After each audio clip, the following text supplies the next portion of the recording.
Good morning, everyone. The Housing, Urban Development and Zoning Committee will be called to order. Madam Clerk, please call the roll. Alderwoman Davis. Alderman Cone. Present. Alderman Coder. Alderwoman Boyd. Present. Alderman Muhammad. Here. Alderwoman Martin. Present. Alderman Ryan. Here. Alderwoman Evans. Present. Chairman Boyd. Present. 7 Okay. present, you have quorum. We have a quorum. I'll entertain a motion on the approval of the February 1st, 2022 minutes. So moved. Second. Okay, the motion is to, okay. Madam Clerk, please call the roll. Alderwoman Davis. Alderman Cone. Aye. Alderman Coder. Alderwoman Boyd. Aye. Alderman Muhammad. Aye. Alderwoman Martin. Aye. Alderman Ryan. Aye. Alderwoman Evans. Aye. And Chairman Boyd. Aye. 7 aye votes. Okay, you have approved the minutes of February 1st, 2022. First board bill and only board bill for review today. It's a pretty simple bill. Board Bill 151, sponsored by Alderwoman Pihl. Alderwoman Pihl, you are recognized on Board Bill 151. Great, thank you. Excuse me.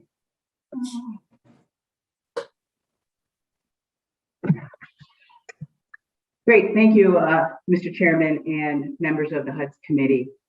Today, you're going to be hearing about Board Bill 151. It's a board bill in which the City Foundry Equitable Development Contribution of $1.8 million. We're looking to seek to have this committee approve its expenditure. And this ordinance is in terms of approving the Board Bill 73 of the Board of Aldermen in July 1st of 2021 when it was introduced, to have these funds expended and distributed and managed by the Affordable Housing Trust Fund. This is coming before you because we've spoken to the Comptroller, Marlene Green, and Budget Director, Paul Payne, and they have stated that this needs to be put into a board bill. This Equitable Development Contribution Fund is going to be going to 50% of the $1.8 million to the north side, and 50% of the money will be going to the 17th Ward. If the funds are not used within 5 years in the 17th Ward, the funds will be made available to the north side. Again, I'd like to say, and I'm seeking from the committee approval for Board Bill 151 in terms of being able to expend these funds from the city through the Affordable Housing Trust Fund. I have no more to say. I'm going to pass it back to you, Chairman Boyd. Okay, well, let's go around and see if any committee members have questions or comments. Alderwoman Davis. Thank you, Mr. Chairman. I don't have anything to say. Thank you. Okay, Alderman Cone. Thank you, Chairman Boyd. You know, I'm really torn on this. You know, I expressed when this first board bill came around, you know, my concerns around some of the community benefit agreements or arrangements that we make with respect to tax incentives are simply taking funds and moving them away from the other taxing jurisdictions such as public schools, public libraries, and whatnot. And so I really I admire the efforts to, you know, specifically put money, you know, into affordable housing as it respects to, you know, development in the 17th Ward. And, you know, certainly need more of that in our central corridor in terms of affordable housing. However, when we're talking about reducing the amount of incentives to put those funds into a CBA or, some like agreement, we in fact are just, still reducing the amount of money that's going into our public schools, public libraries, community colleges, et cetera. And instead, why wouldn't we just allow those funds to go there versus into a CBA?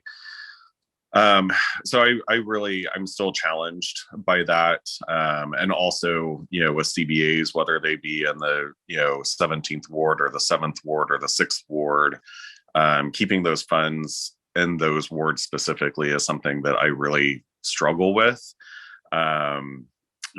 Because those are already areas that see such a tremendous amount of investment. And, I certainly applaud the Alderwoman from the 17th by including North St. Louis in this, but that's only after a period of years. And if these funds don't get, used in the 17th ward. So I'm probably going to end up voting present on this just because of my, mixed thoughts on the board bill and the expenditure of the funds. But, certainly appreciate the efforts that are being made to try and invest in our affordable housing programs.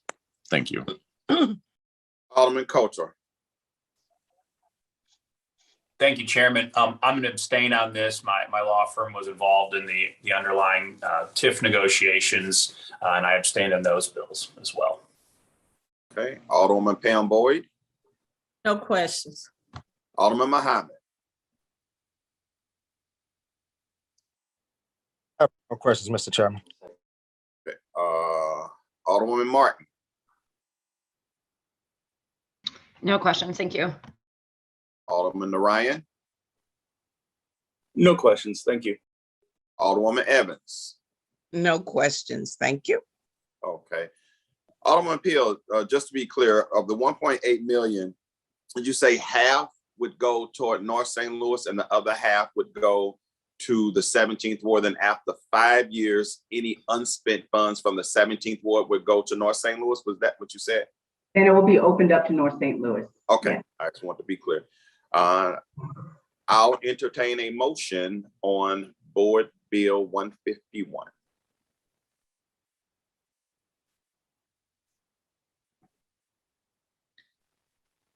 Okay, I'll make a motion that we pass Board Bill 151 out of committee with a due pass recommendation.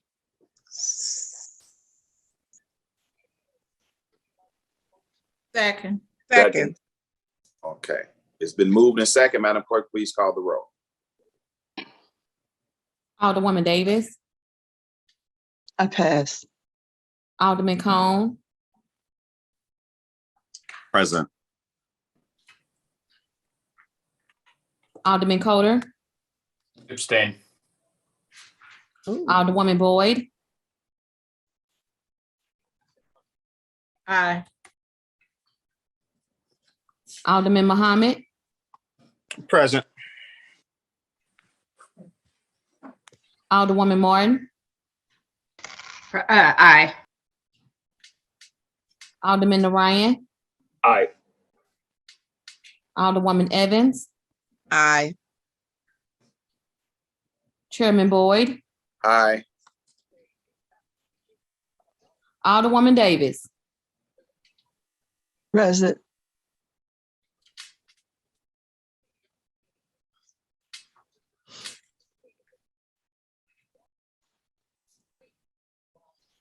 Five aye votes, 3 voted present, and 1 abstained. By your vote, you have passed Board Bill 155 out of committee with a due pass recommendation.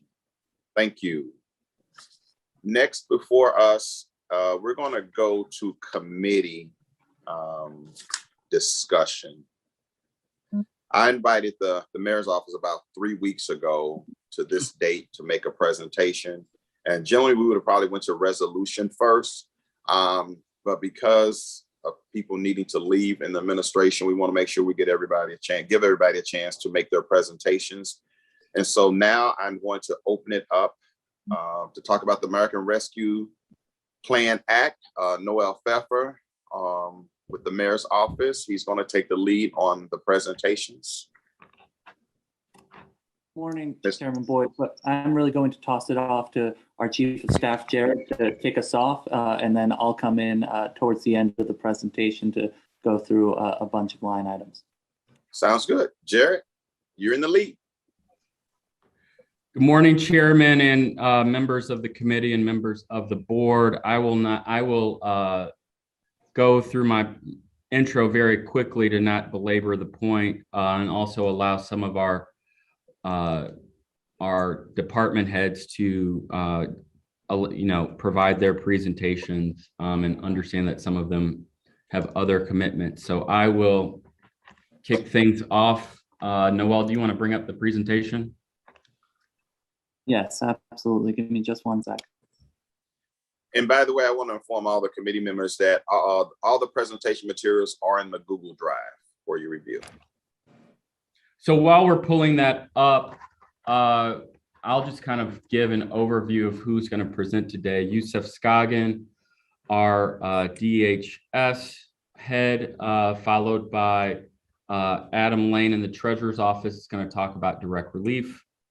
Grace in our office, Kyung's going to talk about health DOH expenditures and programs.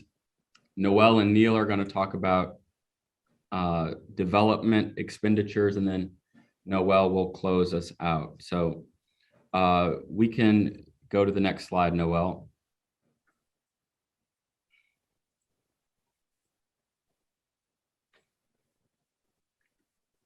This is just a broad overview of the timeline for ARPA, both legislation, expenditures, and guidance. You all were absolutely a part of the budgetary process, but added some additional dates that are key in terms of the issuance of the final rule and the submittal of our reports to Treasury. You can go to the next slide.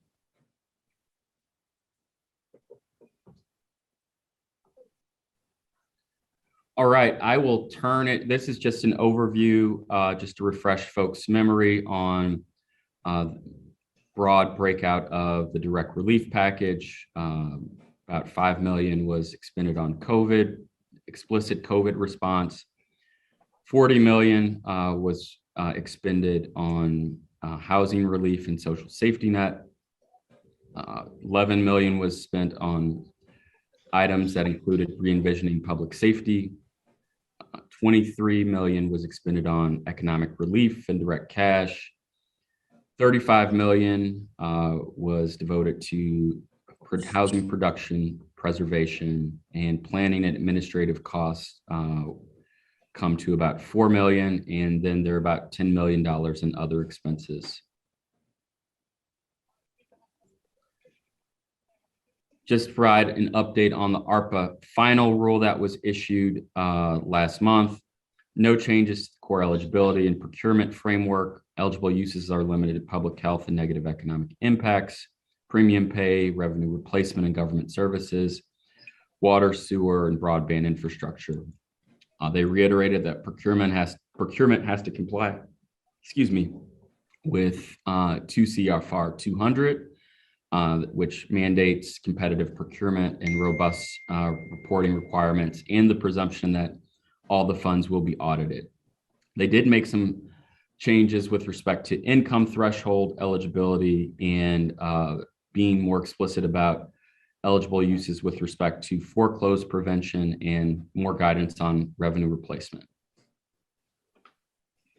And I will turn it over to Yusuf Skagen to go into the Department of Human Services.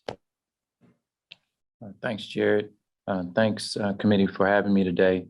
I just want to go over a number of the items, and sorry that I have to leave at about 9:30, but wanted to go over a number of items that this department is helping execute on. I'll start out with the rental assistance. As we are all aware, rental assistance has been vital to supporting the most vulnerable in our community, first through CARES Act dollars, and then through the ERAP program, which was administered last year through 7 contracted nonprofit organizations to deploy approximately $9 million in assistance. That program did assist over 2,500 households and did a great deal. However, we still have quite a pipeline of individuals still in need of assistance. And so we wanted to make sure that we learned from the first deployment of resources as staffing challenges at many organizations would preclude the quick deployment of the second round in the way that could execute on supporting those households. And we thought that it would also be important to enter into a more regional way in which to support and also communicate the needs of the most vulnerable. And so the city and county did enter into a joint RFP, and that RFP has closed. We have gone into a joint rank and review of those who did provide proposals, and a vendor has been selected.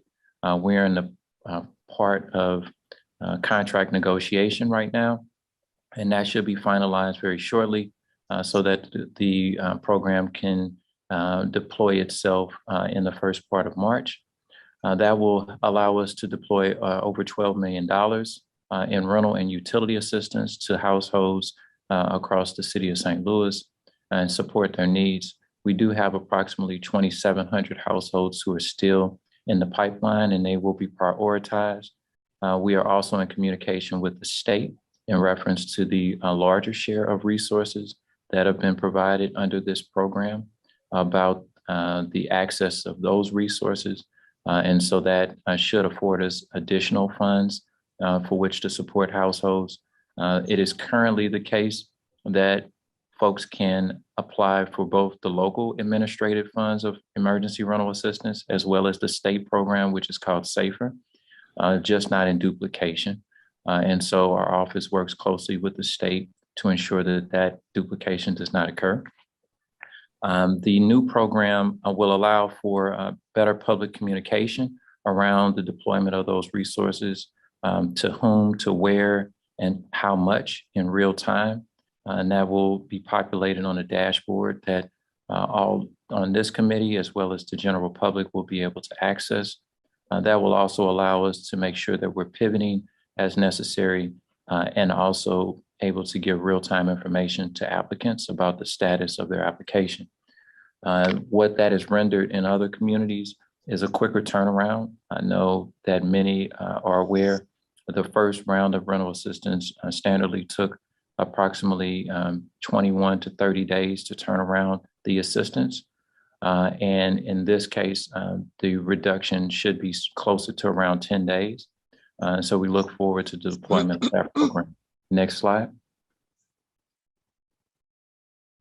There were a number of ARPA specific line items that were afforded through the board bill, and we appreciate those resources.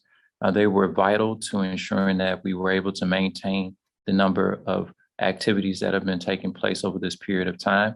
We're still in a pandemic, and certainly the Omicron variant did display its ugly head over the last couple months, and it's impacted the most vulnerable again, particularly the unsheltered. We've been operating quarantine and isolation to support those households, and that has also caused some challenges for some of our emergency shelters. So these resources are still needed, and the additional beds that they support help to stabilize some in our community. So the $8 million in emergency shelter dollars, as well as the call and centralized intake services and wraparound services, have all been reviewed. Those proposals have been obligated, and those services are ongoing presently. And so we are monitoring the activities there and want to make sure that we get the most bang for our buck relative to those services.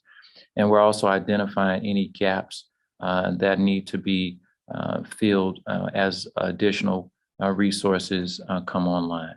Next slide.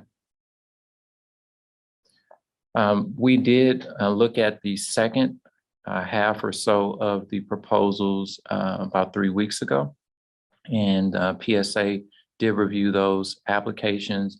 And so many of these line items were decided upon at that meeting. And so that included bridge housing, which essentially accounts for those who are at risk of eviction or have been evicted, and making sure that we have a place for them to stay for the short window of time that they might need to get restabilized.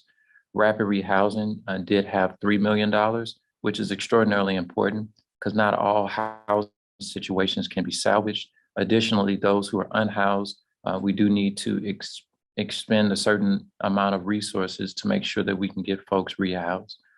Permanent supportive housing is an important element for those who have ongoing challenges, and that's the $1.5 million. Those projects have all been selected, as well as the mortgage assistance for $2.5 million. The first line item noted here, the intentional encampment, was reviewed under the first round of proposals, and we're still working with the identified vendor in terms of a location and the feasibility of that project. There was only one proposal submitted for the intentional outdoor encampment, and so ongoing discussions relative to that project will continue. Next slide. These are a few of the other programs. I'll mention the ones with the exception of the first one, I'll let Noel take care of. But the Safe Haven is another project that we'd really like to come online, just to give a little context about what the Safe Haven is in comparison to an emergency shelter. So many of our emergency shelters certainly have the ability to support people in a variety of ways, providing case management, et cetera. However, the Safe Haven is a specific type of 24-hour, 7-day-a-week operation that we desire for those who have extreme needs, oftentimes with co-occurring issues, meaning substance abuse, as well as behavioral health needs. And we want to make sure that they're supported in ways where it provides an alternative, even if they are not able to access other shelters. Some who are in congregate sheltering or in certain settings may not do well there in similar ways to school systems where they have alternate schooling setups. Safe Haven is a similar sort of project in the unhoused population. And so we want to bring that on board. Unfortunately, the proposals that were submitted were only one for the Safe Haven, and that one proposal did not meet what had been outlined in the RFP, meaning that it was not a 24-hour, 7-day-a-week operation. It did not have a low barrier set up, and therefore was not worthy of the $1.3 million or making sure we wanted to bring these online in full faith of our commitment to those who are in need. So we will be reissuing that in an RFP in the next month to make sure we can bring that online. One thing I want to make sure is clear too, as is the case for emergency shelter and any number of our services in the homeless services arena, these services are of heightened awareness during the winter. However, these services are needed year round. And so when that Safe Haven does come online, it will at least be in operation for a year. And we anticipate that it will prove benefit no matter what the season. The $250,000 that's internal for, again, the additional support that is required for the contracting, the accounting, and the compliance associated with this influx of resources. And we are still in the process of the hiring relative to that. Case management and program operation is a complement to the Emergency Rental Assistance Program 2, and that is currently being decided upon as well. That will make sure that the deployment of the second round of rental assistance in March will operate effectively. And the last two items, which are in our senior arena, will be issued in the RFP in the next month or so as well. And so next slide, I believe that's my last point. Noel, I will pass the first item back to you about the real estate tax relief program. Thanks, Yusuf.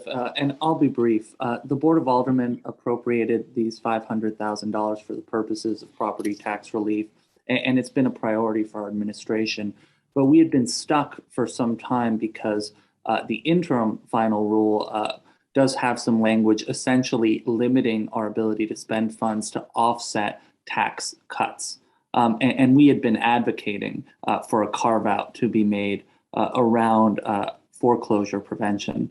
We were therefore extremely pleased to see that on page 83 of the final rule, Treasury does clarify that assistance to households for delinquent property taxes, for example, to prevent tax foreclosure on homes, is an enumerated and eligible use. So we're now moving forward full steam ahead on a partnership with the Collector of Revenue's office, where we will partner with the Real Estate Tax Assistance Fund administered by Park Central Development and Legal Services of Eastern Missouri to deliver property tax relief to individuals at risk of foreclosure. I'll pass it back to you, Director Scott. I believe that generally sums up the various line items that are administered here in DHS. I am open for any questions that anyone might have. Thank you. Let's go around and ask if there are any questions. Why don't you go ahead and stop sharing your screen for us?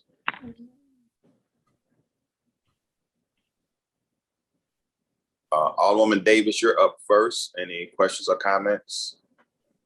No, that was a very thorough report, and I'm glad to see the additional items for year-round services versus just during the winter for the homeless. And I want to thank you. Okay, Alderman Cone.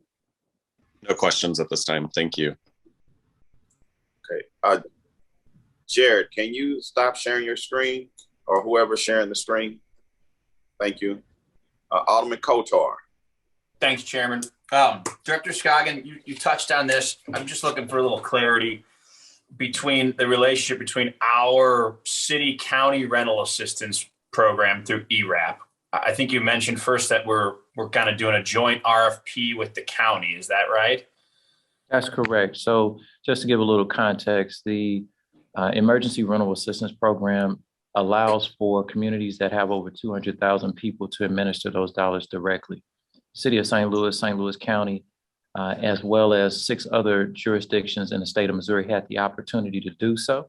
However, only 7, with the exception of St. Charles, decided to administer those dollars locally. What that meant is, however, folks could also access the state program, the SAFER program. And one of our issues relative to making sure that we reach the communities in need is to demystify the process and make sure that communication around this is very clear. And given the fact that the city and county are so closely tied in many ways, it was important to make sure that we're communicating with a voice that really is allowing folks to easily navigate the process. That was the reason for going through the joint RFP. Secondly, it will allow for an online portal and a lot quicker turnaround time, as well as awareness of where people's application is in the status of the process. Thirdly, it will also relieve some of the pressure on nonprofit organizations who have struggled staffing-wise to support many of these activities during this time. And so those are the sort of 3 main components as to why we've chosen to go in this direction and make sure that we are reaching folks in a way that is truly supportive. Okay, and just so I got my numbers straight, I mean, we've allocated approximately 12 million for the second round of ERAP. Is that right? Yes, 12.44 million. What is the county allocated, I guess, for their portion? I'm assuming the ERAP funds, it's going to be jointly administered, but city funds are going to be for city residents, right? That is correct. And county funds will be for county residents. The county did receive, and this is, of course, a formula that the federal government, the Treasury, outlined. The county will receive approximately $30 million. So, okay. So that's, however, there is ongoing conversations we're having with the state relative to accessing additional resources so that we can support city residents more holistically. Perfect, because that's sort of where I'm going with this is, I mean, I know the state through MHTC is like, they got $324 million. Looking online, it appears about 164 of that's been allocated. Are we encouraging, residents to exhaust those routes before applying for city funds? I mean, this is confusing for us. I can only imagine how tenants in need think. I mean, where should people go first? Should they be applying for city ERAP funds or state SAFER funds? So right now, while we're awaiting the launch of the second round, we're encouraging people who are in immediate need of assistance to apply through the SAFER program, which is the state program. We are also in conversation about accessing resources. So the Treasury and the federal government had the ability to reallocate money if you had not spent the majority of it by now, meaning 80% of your dollars should have been designated at this point or spent. The federal government decided not to reallocate. However, they also decided for even communities like ours that spent all of the money, they didn't decide to give us any more money. And the rationale from my discussions with the federal government is that since our state had such a large amount of money remaining, they encouraged the state to then allow us the reallocation of money locally to support some of the needs. And so that's why now the state is opening up to local communities the ability to access up to $25 million for local administration. So we're in discussions with them about that to potentially add to our pot to support and directly administer here locally. Great. That's what I was getting at. I appreciate that clarification. Thank you. No problem. Nothing further, Chairman. Okay, Alderman Pam Boyd. No questions at this time. Okay, Alderman Muhammad. I have none, Mr. Chairman. I will reach out to the director with my questions directly. That's all. Thank you. Okay, Alderman Martin. Thank you, Mr. Chairman. And I know the Director Scroggins have to log off. I know he said 9:30.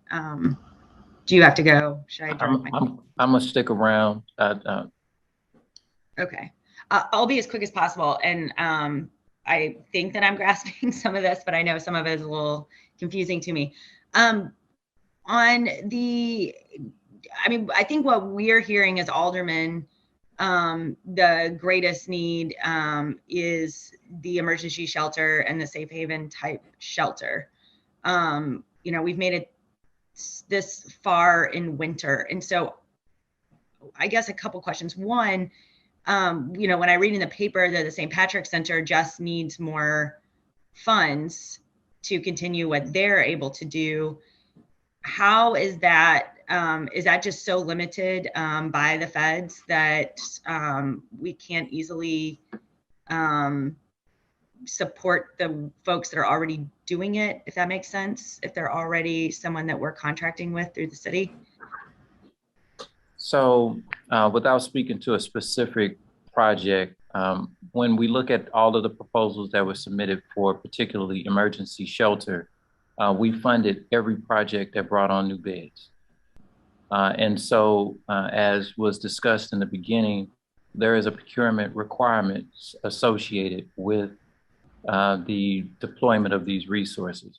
And so we have evaluated every way possible to make sure that more beds are brought online within the confines of what's federally required. And so for many entities, that has meant that we've amended some contracts to give them broader latitude to use the funds that they already had for the purposes of the unhoused.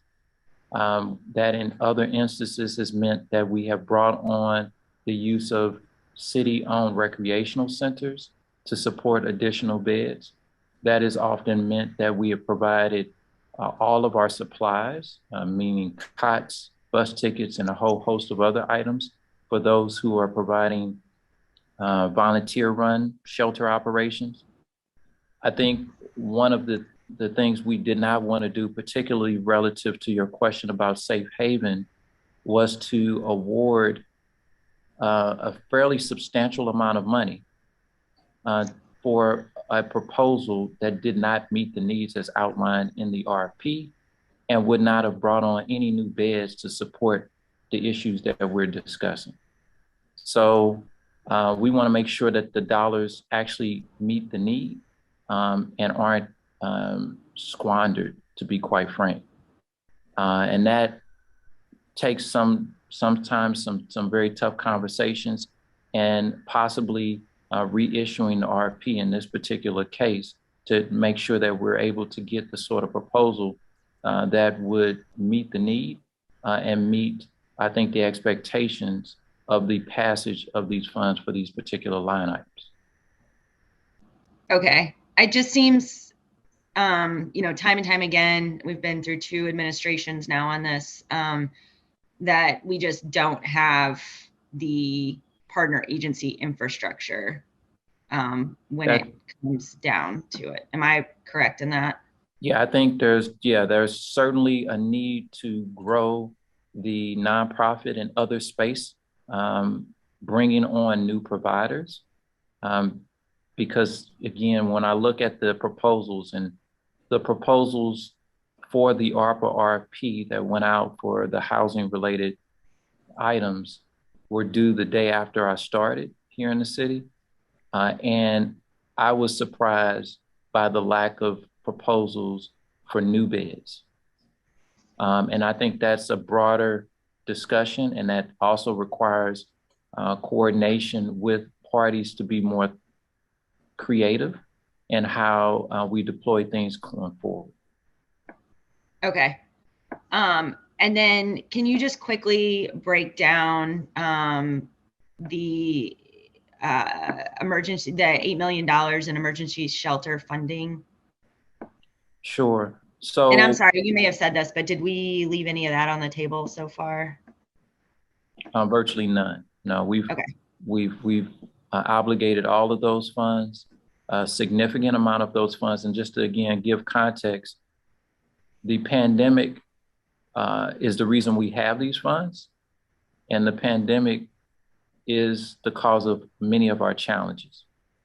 And so the number of shelter beds that we've had in particular over a period of years had to be reduced significantly because many of our shelters are operating in a congregate setting that required social distancing and therefore reductions so that it could be conducted safely. The CARES Act funds, some additional federal funds through the Emergency Solution Grant allow for this, the standing up of additional sheltering space, which rendered us to allow for approximately 598 beds of sheltering at that time, which was actually more than pre-pandemic. However, standing up new beds at new locations with new individuals and staffing in the middle of a pandemic is expensive. And so a significant amount of the $8 million went to just maintaining beds that were due to come offline on December 31st of last year. So approximately 60% of that money, more than 60% of that money went to just maintaining what we had. Then we utilized another significant amount of the funding to bring on overflow beds to the tune of 125 beds at 5 different locations across the city of St. Louis. And so that, in addition to making sure we're not just thinking about the immediate term, we also received some proposals that outline long-term infrastructure supports for beds that will last into the future. And we did support a couple projects that were provided subject to that. So these funds are being utilized both to address every proposal that was provided in the short run, but also to support some of the long-term infrastructure needs as you suggested. Okay, thank you. And thanks for sticking around. I appreciate it. No problem. Okay. Alderman Narayan. No questions. Thank you. Okay. Alderwoman Evans. No questions. Thank you. Oh, okay. I got a few quick questions. The 7 nonprofit partners, who are they? So the 7 nonprofit partners, I don't have them in front of me at this very moment, but they are no longer operating because their contracts ended on December 31st of last year. and they've exhausted all of the resources for the first round of emergency rental assistance. Okay. You spoke about the intentional encampment and that you sound like you had somebody under contract, but you didn't have a location. Can you clear that up again for me? So what PSA and ENA, essentially a passage, allowed us to do was to go into discussions with the entities to make sure that number one, the budgets and the various items associated with those proposals were in alignment. And in the case of the intentional encampment proposal, that included also the site and other considerations subject to that. And so we're still in discussions. No contract has been executed. We did evaluate the current or the proposed site, and there were other city departments involved in evaluating the feasibility of such. And so there's ongoing discussions about how that would work out, whether at that location or in another location. Can you share with us the proposed site? The proposed site, I believe, was reported to be on the North Riverfront. However, that site does have some challenges, and so we will continue to evaluate what is the best option going forward. Okay, and the $2 million for senior for St. Louis Area of Aging Agency, which I'm a big supporter of, is that just additional money for them to do the good work they're already doing, or is it a new initiative that they've taken on? I know a part of that is to provide, of course, building out more robustly what they're already doing. And then there's a secondary line item that initially went to or was a discussion for the mental health board. We were able to gain some clarification on that. And that will provide some additional support workers, et cetera, for senior services. And so that RFP will be put together and issued in the coming month. So what's the $2 million allocated for right now? Well, that will be all described in the RFP. I don't have all the details of that before. So the presentation you guys are giving, the money has not been allocated. I mean, it's been allocated for a line item, but it's not under contract. That's correct. That 2.5 is not for the senior services in particular. Okay, and for clarity, Noel, I believe you sent a tracking sheet. So with a tracking sheet, without me looking at it right now, would it tell us all the funds that has been expended? It does, yes. Okay, thank you. That's column E. Okay, I have no more questions. Thank you, Director. Appreciate your time. I know you have to run. You did that to us last time, I think, too. Not me. That wasn't you? That was Dr. Mighty that time. She had okay. All right. I stuck around because I got confused with you being the chairman versus that other meeting. That's right. You were brand new. You were fresh. Absolutely. Well, I appreciate it. Thank you. Well, thank you, sir. Jared. All right, we will keep things moving, and we will go to the treasurer's office, I believe, to talk about the direct cash program in particular. All right, good morning, everyone. Can you all hear me? I can. Okay, excellent. I've been trying to get my video to work, but my laptop is saying it can't detect the camera, but in the interest of time, I'll power through, but I apologize. So good morning, members of the board. Good morning, Mr. Chair, and all the guests that are here. So I will briefly, and this is the only slide that I have, talk about the direct cash assistance program as it's been going so far and entertain any questions that you all have. I always like to start with gratitude, so I do want to thank all of our partners, specifically the United Way, who has been reviewing hundreds of applications on a weekly basis to make sure that we have all the information that we need from a compliance standpoint to be able to get these disbursements out. So I want to thank them. I want to thank all the teams that have come together. Thank you, Yusuf and DHS, for their continued partnership and in this process, as well as Mopify, Ignite Cities, and then the different offices who have, so the Recorder of Deeds, License Collector, and other offices who have been able to send over volunteers and help recruit volunteers, as we have with the United Way, as well as the communication staff who have been diligent about getting information out to the public and the news media as well. So I just want to express that gratitude, because this is not a light lift, but everyone coming together to make sure that this is possible, and this is done in the most compliant way and also the most effective way. So to date, we have, and that number grows every day, given out over 3,000 payments of $500 to St. Louis residents. That equates to north of $1.5 million that has gone out.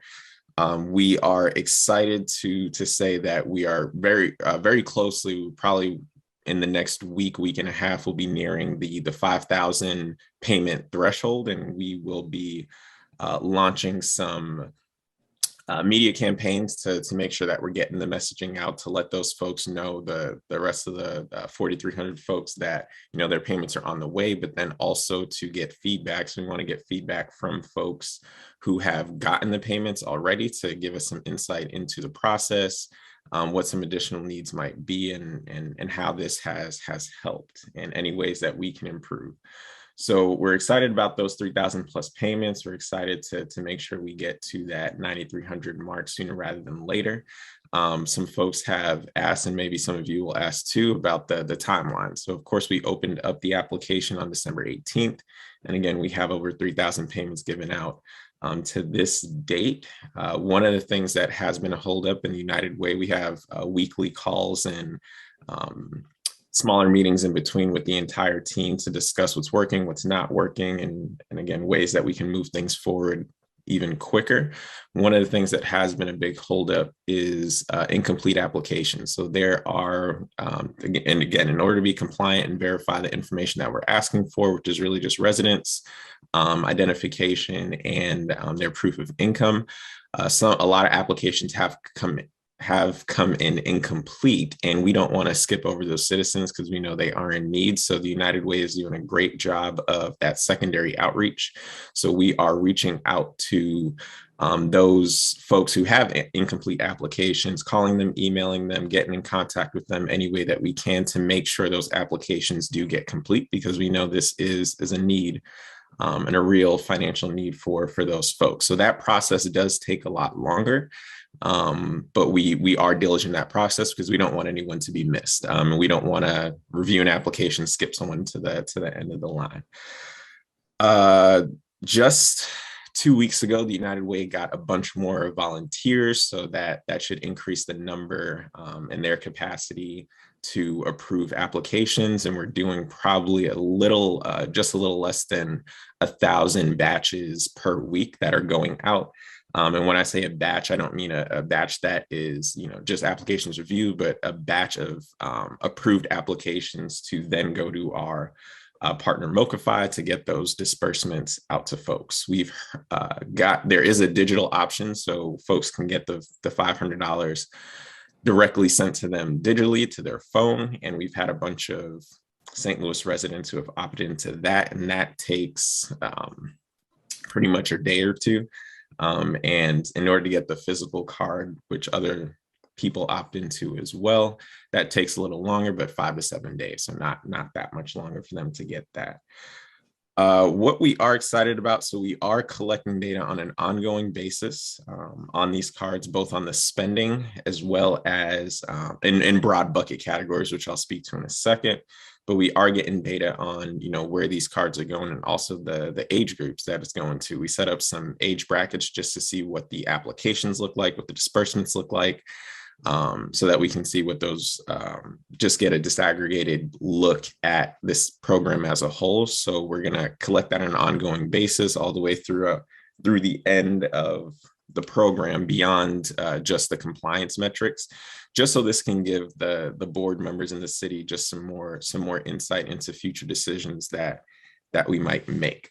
The last thing that I will say is about the spending categories. So far, again, with more than $1.5 million given out, Among the top 10 categories, 3 of those top 10 categories are for food. So whether it's fast food restaurants, grocery stores, supermarkets, places to eat, that's 3 of the top 10 categories. And then the top 2 are, or the other top 2 are utilities and telecommunication services. So paying for cell phone bills and things like that. We also see a lot of spending at those discount stores, so like the Dollar Tree, Dollar General, but a lot of discount stores that folks regularly shop at and get the things that they need. And then that last bullet point about proactive outreach. So of course, we are going to follow up. We are doing that outreach to make sure those incomplete applications get complete and don't get passed over.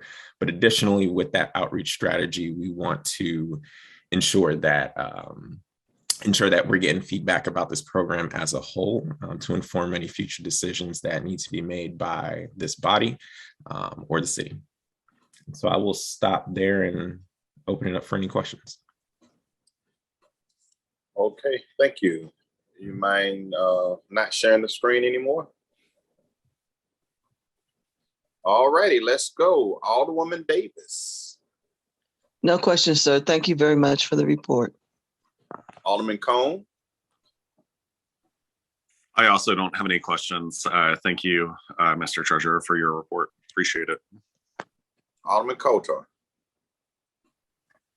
Just briefly, I'm sorry for clarity, I may have missed this. So the payment methods, there's either a debit card or is there some sort of electronic payment? Is that just a deposit into a bank account? How does that work? You mentioned something about going directly to your phone. I missed that. So that is the digital card option. So it has all the capabilities of a physical card, but it's used, I would compare it to like Apple Pay. So you have this card, it has a card number, account number, it's PIN protected, it's just on your phone. So it's just not physical. Now they do have the option because that's immediate or more immediate, I would say. So they do have the option if they opt into the digital card, they can also get a physical card if they wish. It would just be sent later. So they don't have too much of a holdup in their ability to spend. Perfect. Thank you. Nothing further. Okay, Alderwoman Pam Boyd. 2 questions. Can you hear me, Mr. Chair? Can hear you. Okay. The first question is, can we see his face? He's having problems with his computer being able sorry to about that. It is not detecting my video for some reason. Okay, I was like, well, maybe he's invisible. I don't know. Anyway, but the other thing is the applications opening back up, or you reopening applications, or you've exhausted our funds, or what are we doing? Right. So we did close the application process once we hit a threshold. We got, I believe it was a little over 14,000 applications. So at that point, with having 9,300 payments and our assumption that at least 90% of those applications would be qualified, that's why we closed off the application process to process those applications that we did get in and get those payments out. So as of right now, as we continue to go, we're seeing that, again, most of these applications are qualified. So our goal is to get to that 9,300 number. If we get closer to that number and we realize that we don't have 9,300 and we have some either unqualified applications that fall into that pool and we don't reach that 900, we will reopen it to get to that 9,300 number and get those disbursements out. So as of this minute, you're not opening them back up? As of this minute, we are not opening it back up because we are on track to get 9,300 payments out, given the 14,000 plus applications that we got in. Okay, thank you very much. Alderman Muhammad. Yes, thank you, Mr. Chairman. Thank you, Treasurer. Just one quick question. Is there any way to track on where the approved applicants live or stay? Like, do we have a database tracking that? Can we get that information, please? I'm interested in seeing that. Absolutely. So we can definitely provide that to the board. One of the things I will say preliminarily, we are also working with, I forget the name of the department, but Noel will have it and he'll name it, but we're working with this other department to get kind of heat maps as well to see where applications are coming from, where disbursements are coming from. One thing that I was very intentional about looking at is that we had a keen eye on how many applications and where the applications were coming from, and also where the approvals were going. We didn't want any disproportionate numbers. And, for example, if we have a 5-to-1 ratio of this zip code to that zip code, or this age group to that age group, we didn't want the actual disbursements to look different or look too much different, because that would be a red flag for us. So we've also been tracking the applications versus the disbursement data in that exact category, like you're talking about, where they come from, as well as those age group buckets. And so far it's been on trend. So we're seeing representative numbers from where the applications are coming from and where the disbursements are going. But yes, we can provide that information. Thank you, Treasurer. No further questions, Mr. Chairman. Okay, Alderwoman Martin. Thank you. Do you have a quick, well, one, the data would be very interesting, but two, do you have a quick, flyer type thing where you can guide people on if they have been approved, where they should go, or if they've been approved but they haven't received it, how to get a hold of someone? I assume when you say incomplete applications that you have some way of their email address or something, or text that you remind them that or let them know their application is incomplete.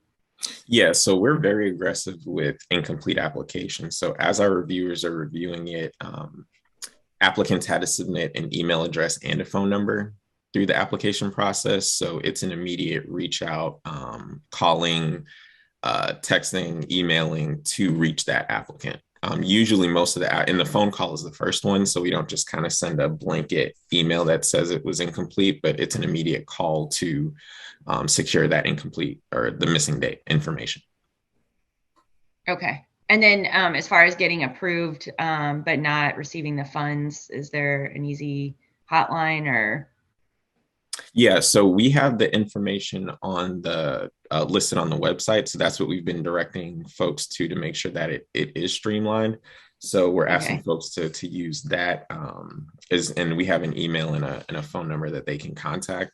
But once they've been approved, they get a notification that they've been approved. So they're in contact with someone. So they should be able to reach back out directly in case they haven't received their funds. Okay, perfect. Thank you. Mm-hmm. Okay, Alderman Ryan. My questions have been answered. Thank you. Okay, Alderman Evans. Yes, thank you, Mr. Chair. You said that the applications are no longer being accepted. Correct. Okay, and is there a possibility that they may be open in the future? So two possibilities exist. One I spoke to a little earlier, and I'll reiterate. So if we get to the point, the goal is to give out, we have enough funding for 9,300 payments. We have over 14,000, we received over 14,000 applications. So our goal is to hit that number. We feel that if we get 14,000 applications from city residents, that a good majority of those are going to be eligible applications. And so far we've been right on. So we don't want to, the reason why we close it is we don't want to continue accepting applications that might not get funded. Now, for the opportunity for that to open again, if we do somehow get to closer to our 9,300 number and we notice that the rest of the applications are ineligible, then we will open it up to make sure that we get more eligible applications to fulfill that 9,300 requirement. So that would be one way. Another way is if there's an additional allocation of disbursement. So again, we had a $5 million allocation to this program.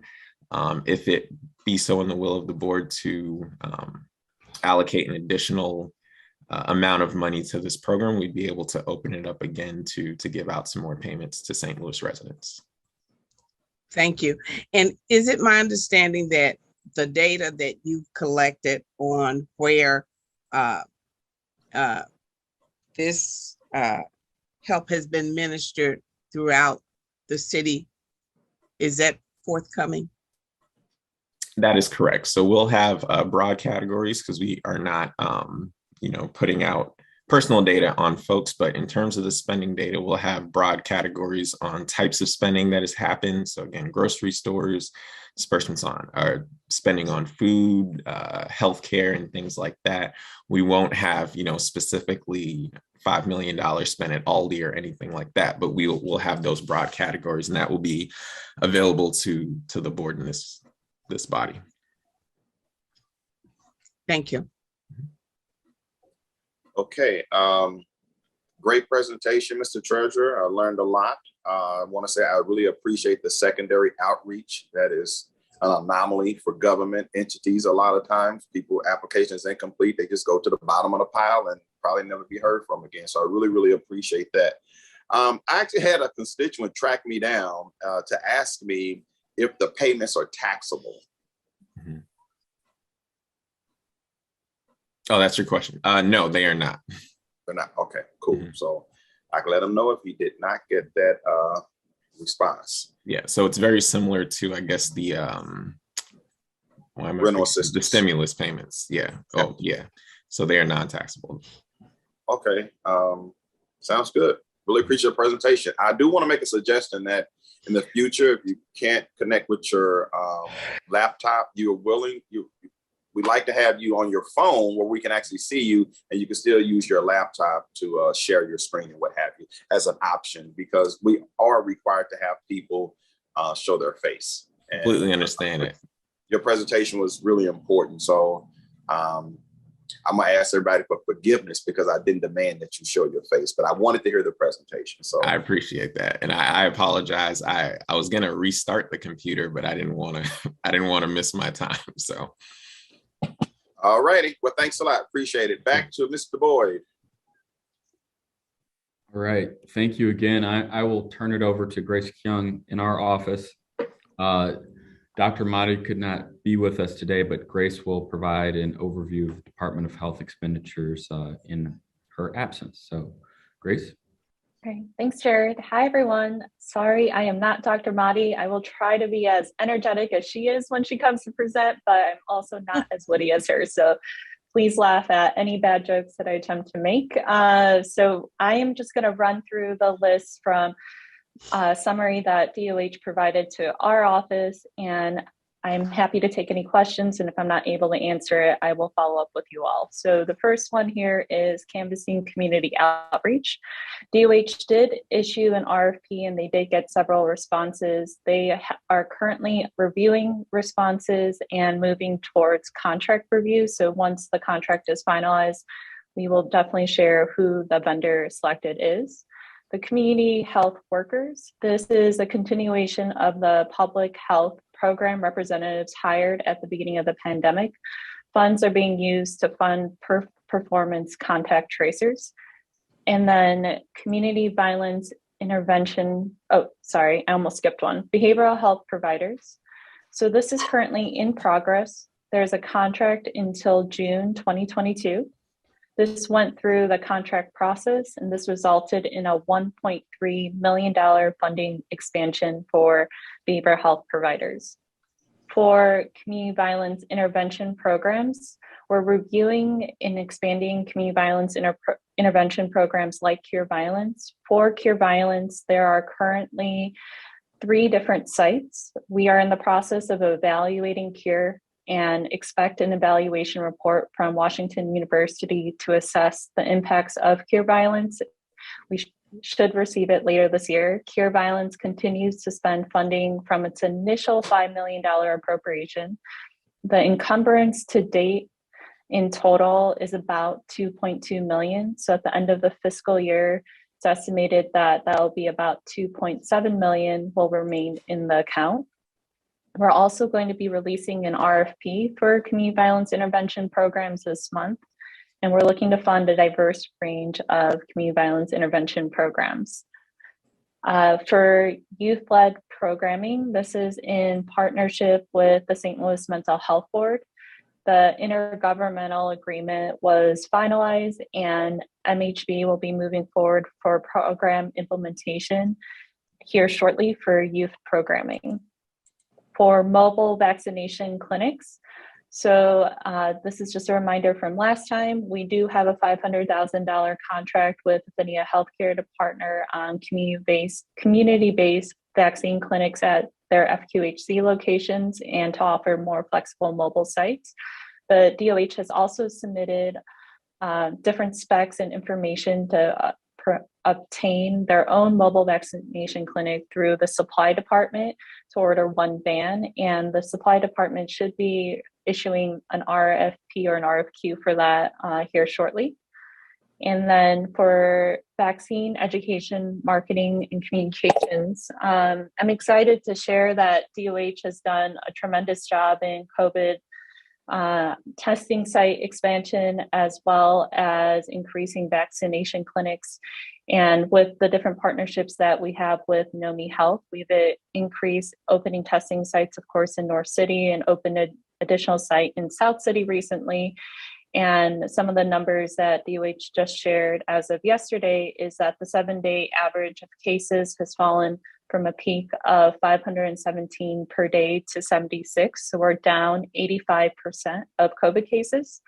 And that the PCR percent positivity has also fallen from 35.7% to 13.2%. So all of that to say, I think their vaccination education and marketing that they've been doing in partnership with the community division has yielded a lot of great results. And that again is an interdepartmental agreement of $300,000. And then the last line item here for vaccination incentive programs, DOH has purchased 12,120 gift cards. From that, DOH has provided 2,065 gift cards at their DOH-sponsored clinics.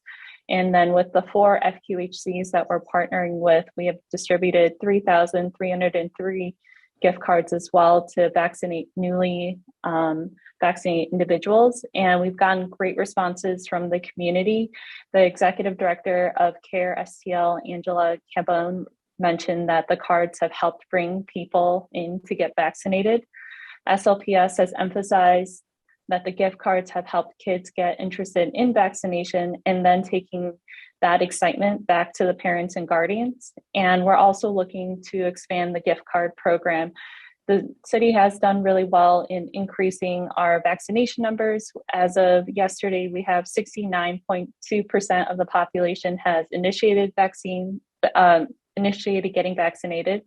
60.5% are fully vaccinated, and 24.2% are boosted. And that is my DOH update. All righty, thank you very much. Grace, pronounce your last name for us and tell us your position again. Mm-hmm. So Grace Kyung, my position here is Senior Strategic Initiatives Manager. So it means I take on a lot of different realm of projects, but mostly work closely with the Department of Health and the Department of Human Services. You pronounce it Kim? No, Kyung. Kyung. Kyung. Yeah. Got it. Close. I'll let it go, Alderman. Kyung. Yes. Okay, got it. I always want to make sure I pronounce people's names right, as accurate as I can. Let's see. Let's go down with Alderwoman Davis. Mr. Chairman, I just want to thank you and our representative for a very good report. One of the things I'm excited about is people are talking about supporting getting vaccinated more now than ever before. So let's continue with the marketing strategies, and I can't wait till we get to 75 or 80% vaccinated. Thank you.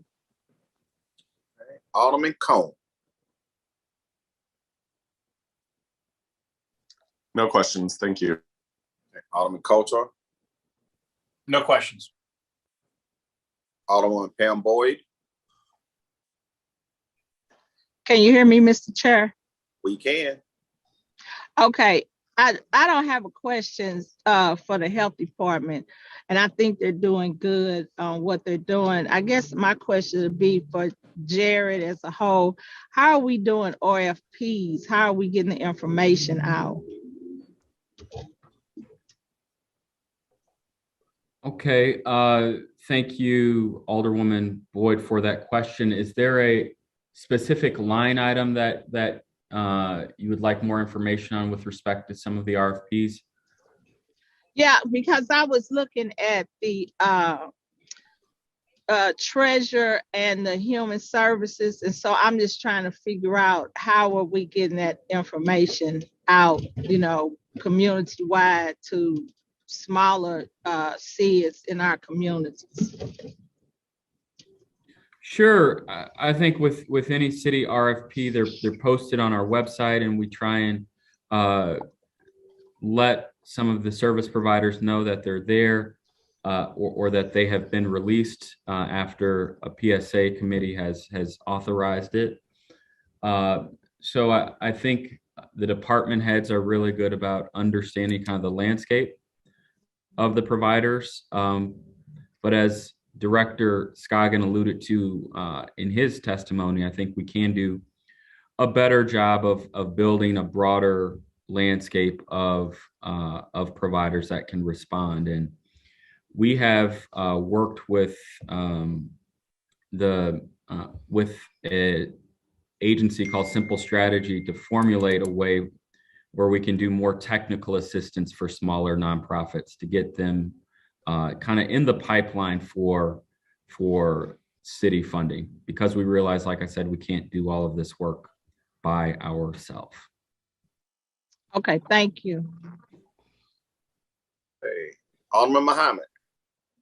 If I may just briefly add on that point, many, if not all, RFPs are also posted on the St. Louis American and Post-Dispatch. Okay, thank you for that. Alderman Muhammad. Alderwoman Martin. Thank you. Are there gift cards for second doses? We're currently looking at options, Alderwoman, to expand the gift card program. So it could be potentially eligible for any eligible COVID-19 vaccine. We should be able to make that decision here shortly. And are the gift cards really working? I know at the state level, the incentives didn't really work. So I'm just wondering, is it something that's really working? I think it's helped a lot. Of course, I don't run the DOH clinic, so I can't speak factually from seeing it in person, but based on the reception and the public perception, particularly when youth 5 and up were eligible for vaccinations, I think the partnership that we've had with FQHCs and SLPS has spurred a lot of good conversation, and it incentivizes the opportunity for folks that may lack confidence in the vaccine to consider it in a different way and open at least some dialogue for them to think about it further. Okay, great. Thank you. Alderman Narayan. Alderman Evans. No questions at this time. Okay. Well, I want to thank you, Ms. Kyun. I hope I kind of got that close right. You did a great presentation. No, you don't have that energetic enthusiasm as Dr. Mati, but you have the enthusiasm. I can tell you know what you're talking about, and you feel good about what you're doing. So thank you for your service. Thank you. All right, Mr. Boyd.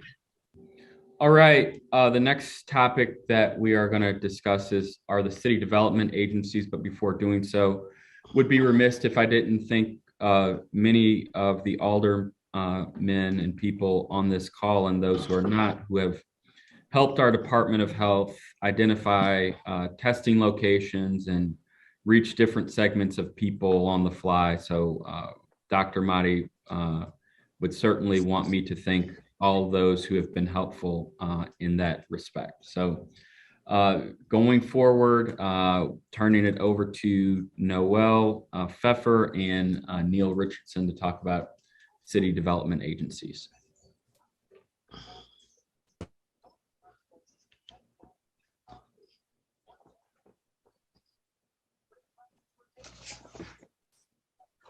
Excuse me, I was muted there. Good morning, everyone. I'll kick us off talking about the Affordable Housing Commission. Starting with legal assistance and mediation, or actually just an overall comment. Every one of these line items, except for public benefits navigators at the bottom, has been awarded by the Affordable Housing Commission and approved by the Board of Estimate and Apportionment, and is currently being executed. Speaking specifically about legal assistance and mediation, those funds were awarded to Legal Services of Eastern Missouri and the Equal Housing Opportunity Council, as well as the Conflict Resolution Center. And it's worth noting here that in order to avoid a gap in eviction prevention legal services, this is essentially the third round of funds that are going towards legal assistance. CARES Act funds were previously allocated. We awarded Affordable Housing Trust Fund dollars for this purpose back in July before the ARPA bill was finalized. And now these ARPA dollars are starting to flow as well. So between these different streams of funding, we've been able to ensure that there's no gap in eviction prevention services. With respect to community-driven food production, this is a great example of a RFP that I do think needs to be circulated further in the community, because we did submit it or we put it out. It did go into the St. Louis American, but we received just one application from the Urban League. And the Urban League was selected to provide $400,000 in food assistance services.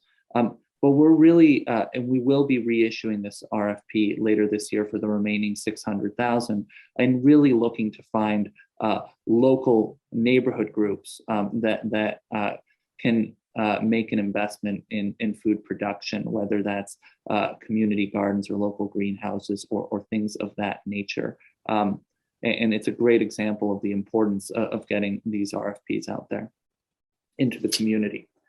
With respect to tiny homes, the Affordable Housing Commission did award $1 million to the Veterans Community Project, a 50-unit tiny home development that will serve displaced and homeless veterans. The project is already under construction. Each home will be fully furnished, be connected to utilities, and include a bed, small kitchen, and bathroom. And the development will also include a community and outreach center to provide wraparound services. The remainder of the funds are being targeted towards expanding the tiny homes currently under city management at Jefferson Cass and constructing an additional 25 to 30 of those. And that is underway with BPS. And then on the community outreach front, again, those funds have been awarded to St. Patrick's Center to conduct street outreach and case management services for our unhoused community. Finally, Public Benefits Navigators is the only one that has not been issued through an RFP, and that was an intentional decision on behalf of the Affordable Housing Commission in order to wait until we have our rental assistance contract between the city and county and our provider finalized in order to ensure that we are not duplicating services that we will be contracting for under our rental assistance agreement.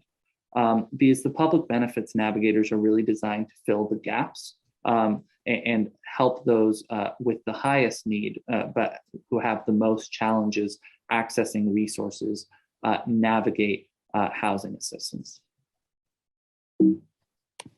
I'll move on now to the Community Development Administration and start again with food assistance. These funds we received a large number of applications for these funds and ultimately awarded funds to 7 subrecipients: Food Outreach, Mission St. Louis, Seniors Incorporated, the Cote Brilliant Presbyterian Housing Corporation, Northside Youth and Senior Service Center, Operation Food Search, and the People's Community Action Corporation. And those contracts are being executed. We are also working closely with Bi-State to distribute 3,000 passes that will provide young people in our community between the ages of 13 and 25 with free access to public transit over the course of a year.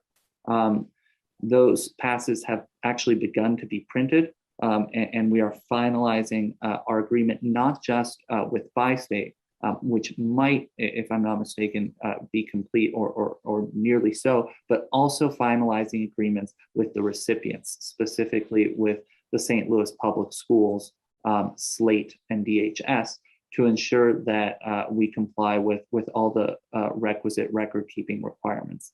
Essentially, what we're doing here is that there's two sides to this program. There's going to be a set of passes that are set aside for priority groups, specifically young people participating in workforce development programs, including the St. Louis Public Schools Learn and Earn program. And then also passes are being set aside for our young unhoused community, as well as young people who are refugees. And then on the other side of the program, we will essentially open up a portal inviting any CHIP eligible student between the ages of 13 and 25, as well as any other, CHIP eligible student between the ages 13 and 18, as well as any other low income young individual between the ages of 18 and 25 to apply for a pass. And those will be awarded on a first come, first served basis, so long as folks are eligible. On the, I'll try and speed up here, but on the digital literacy education community outreach front, we are in ongoing conversations with the St. Louis Public Library regarding how we can best support their efforts to distribute hotspots and other devices to help bridge the digital divide. They recently received a new shipment of 4,000 hotspots and working to get those out into the community. And then also partnering with the Mental Health Board to provide providers of early childhood education and childcare with stabilization and facilities improvement grants. This is really a priority for the administration. St. Louis has lost 25 licensed providers, at least in the last 2 years. And we know that parents, providers, and kids need our help. And so the two constraints, or the obviously the critical constraint is a lack of money and the fact that the state's reimbursement structure, it leaves razor thin margins. But in addition to that constraint, the two constraints that we see on our ability to expand early childhood education is, first of all, a lack of teachers. There are slots open right now for want of teachers at otherwise empty classrooms even. And then also, even if we had teachers to fill every slot, we do have a shortage of facilities as well. And we know that our current ecosystem is not sufficient to meet the need.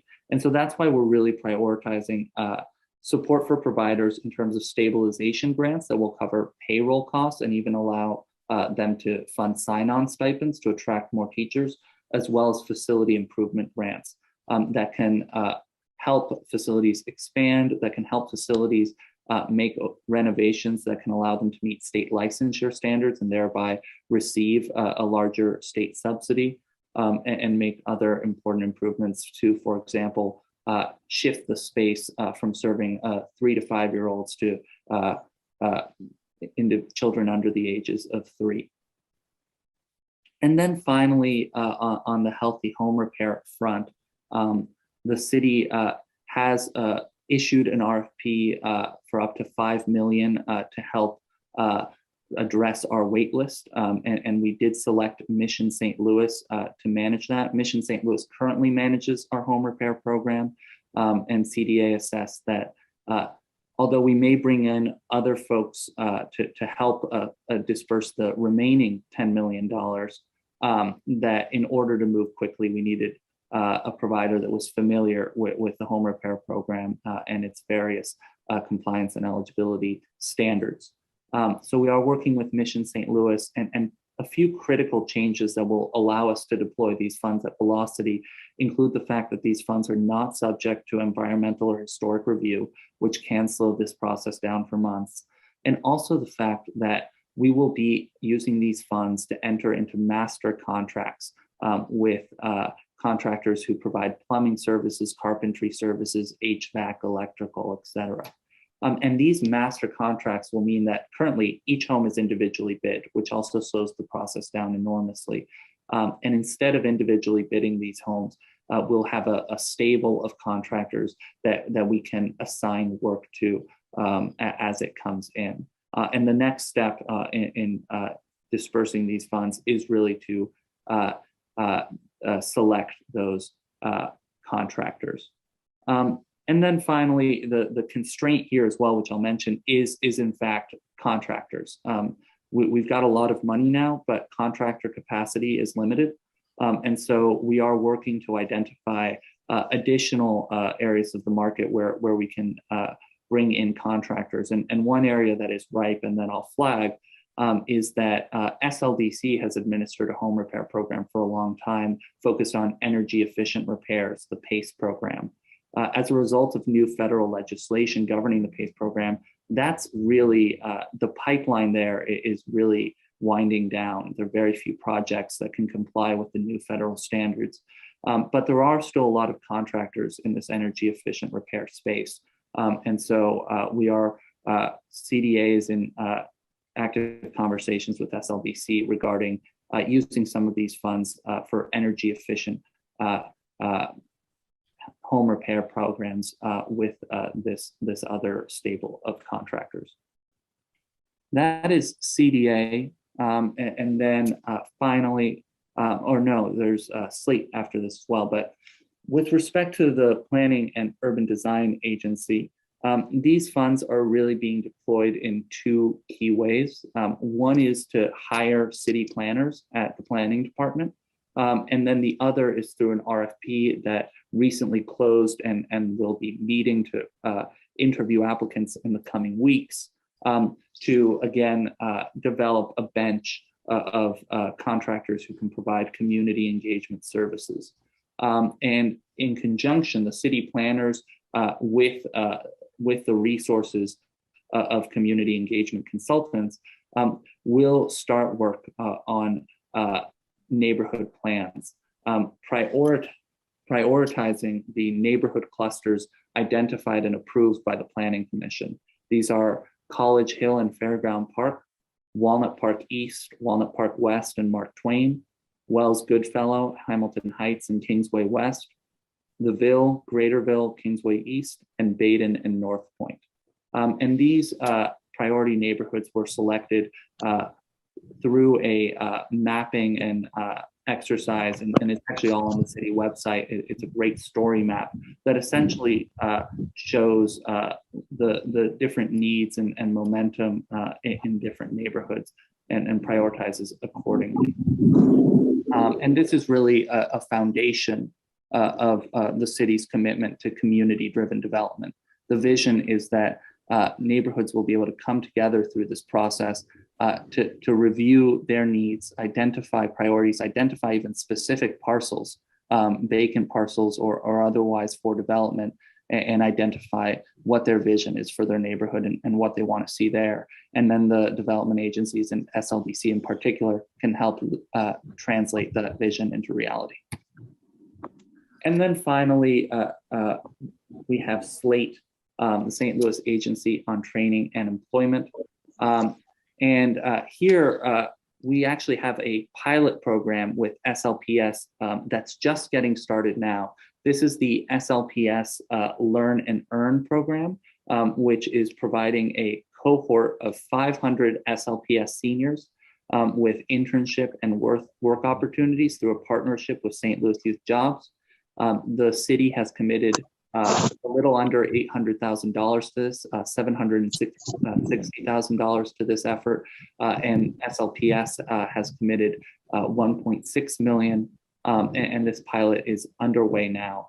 And then we are also in discussions with SLPS regarding how we can use the remainder of these funds to establish a full year-round youth jobs program with SLPS that provides every student in the program with a pipeline to full-time employment, essentially by providing job readiness training and financial literacy training in the fall, an internship in the spring, that's what's happening right now, and then a full-time Youth Job through St. Louis Youth Jobs in the summer, with the goal, with wraparound services throughout the full project, but with the goal that upon graduation and after that summer in the St. Louis Youth Jobs program, they transfer fully onto their employer's payroll and have a full-time job.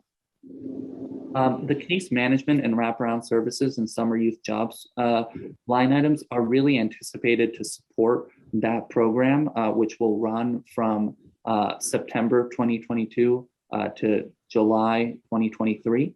And then we do also have 3 additional line items here, which are in various degrees of development. The adult education, literacy, and skills training item, the WIOA board has identified and selected Launch Code, New Horizons, CyberUp, and Savvy Coder to its eligible trainer list. And we're working on MOUs with each of these organizations to start deploying these funds. I'm sorry, I misspoke there. What I just said applied to job training for software development, excuse me. With respect to adult education, literacy, and skills training, we are working with the St. Louis Public Schools and St. Louis Community College to identify where the gaps are in that ecosystem and how Slate can be supportive. And then on child support arrears, we are working with the state as well as with local providers to draft that RFP. And that's it from my end. I'll pass it over to Neil to talk about the great work going on at SLDC. Thank you, Noel, and thank you, Chairman Boyd and the HUD's committee for the opportunity to present an update on the 20. Neil, give me a quick second because that's going to be a lot of information. Let me just go around real quick with the presentation that Noel made real quick. Okay. And we're going to come back to you. Alderwoman Davis. No questions, sir. Thank you. Alderman Cone. No questions. Alderman Kochar. Yeah, just briefly, Noel, on the software and literacy training, I know, could you repeat that again? Is that still in an RFP phase or has that been awarded? What's going on with that? So the WIOA board has identified Launch Code, New Horizons, CyberApp, and Savvy Coder as its list of folks that we can award those funds to. And then we still need to contract with these entities in order to actually award these funds. Thank you. Nothing further. Okay, Alderman Pam Boyd. Noel, my question is on the program that you all have with SLPS, you know how many students have benefited from that program, from that 1.6 million? Yes. The latest I heard from SLPS last week is that they had 500 students in that cohort. Okay. And who gave you that report? This was from Josh Henning and Beth Bender, who are SLPS staff. And then with the healthy home piece, you said that you're sending out another RFP to pick up for other organizations to kind of assist with this. We haven't begun that RFP process yet. We're trying to wrap up this initial RFP first. And honestly, the next step is we've identified Mission St. Louis as the project manager, but we need to select the contractors that will kind of be on our bench for the various types of home repairs. So that's the next step. And then as we get this program running, we will likely start issuing one or more RFPs for the remaining 10 million in home repair funds. And I guess my concern is because we do know with the Healthy Home program, it takes so long. The waiting list is extremely long. And now you're saying Mission St. Louis will be the management. And so now you're looking for contractors. So are we looking through the minority piece with SLDC to see what minority contractors we could use to be with that, work with that program? Absolutely. And you're so right in terms of how long it takes. Our wait list was briefly below 1,000. We went down to 935. We're now back over 1,060. And people can stay on that wait list, as you know, for well over a year. And that's why it is so exciting that these funds don't have the environmental and historic requirements, and that we don't have to bid out every home individually. But it will take some time to set up this process with these new master contractors. To your point about equity and inclusion, the city's standards, MWB standards, certainly apply here, and we will be prioritizing MWBE contractors. But also at this point, we're kind of just trying to find any contractor because that's really where the constraint is, right? Is that there aren't enough contractors available to do this work. So we're trying to find as many contractors and bring them to the table as possible. But we have emphasized to Mission St. Louis that the place that we think we can actually grow our contractor capacity the most is with MWBEs and expanding that pipeline of contractors. And there's Slate's Youth Build program is working to bring additional minority or expand the pipeline for minority contractors. And it's also a priority in our Good Jobs Challenge. And I'm sure Neil can speak a little further to that when he discusses his workforce development line item. And so I guess my concern is, so now again, we're waiting for the city to get it together. And so we still have people, especially the seniors, that are challenged because they can't get, either they've been on the list so long, or either they can't get the assistance that they need to get their home done. And so I think that's the concern for me. And so organizations that are doing work, they're overwhelmed because they can't accommodate everybody that's coming through their doors. So, you know, I guess my frustration again is continuously, and I'm like the Alderwoman from the 11th, this is not the first administration that we continuously are told we have to wait till people get it together for our people to benefit from these programs. And so I just hope they move it in a expedient way, an efficient way, and make sure that everybody is included in the process. Thank you. I share your frustration, Alderwoman, and I will communicate it as well. And one last thing that I'll mention is that we are looking at bringing on an additional program manager to manage minor home repairs. So perhaps we can get some of those moving in a more expeditious manner as well. But I agree with you that the wait list as it stands now is intolerable, and we are working to fix it, but it will take time. Okay, thank you. No more questions. Okay, Alderman Muhammad. Alderwoman Martin. Thank you. That is really exciting to hear about the environmental reviews, that those will no longer be a requirement. I know for Carondelet Community Betterment, which serves my ward, that was a big holdup on the minor repairs that were under 2,000. And I know Director Richardson did come down and he met with Carondelet Community Betterment's executive director and talked about some of those issues. And you know, that organization basically abandoned ship with working with the city because they were able to do it through another funding source. So I hope all that comes back together again. Just one comment, and this might be geared more towards Director Richardson, but you know, on a lot of these programs for the high schoolers, you know, by their senior year, it's really too late, because if they don't have the math skills to get into these programs, whether it's the coding or the BUD program or, you know, other skilled workforce programs. So I just hope that people are cognizant of that, and we're working at, you know, even the freshman level for that pre-algebra track. So thank you very much. Great point. Alderman Narayan. Alderwoman Evans. Thank you, Mr. Chair. My question stems back to the library involvement with administering hotspots for constituents. I know that a number of hotspots have been given by the library. My question is, when are the tablets going to arrive? We've got hotspots. We need the tablets so that constituents can be able to participate. It's a great question. I'm afraid I don't have the answer to that. I have not been made aware of that timeline, but we can certainly inquire and try to get you an answer on that. Okay.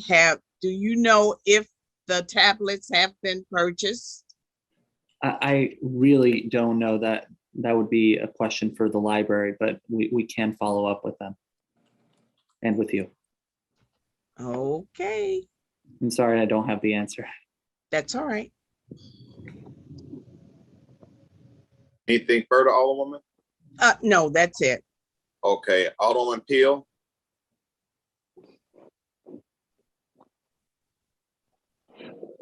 Alderwoman Pihl, I see your hand up. Thank you, Chairman We can't Boyd. see you.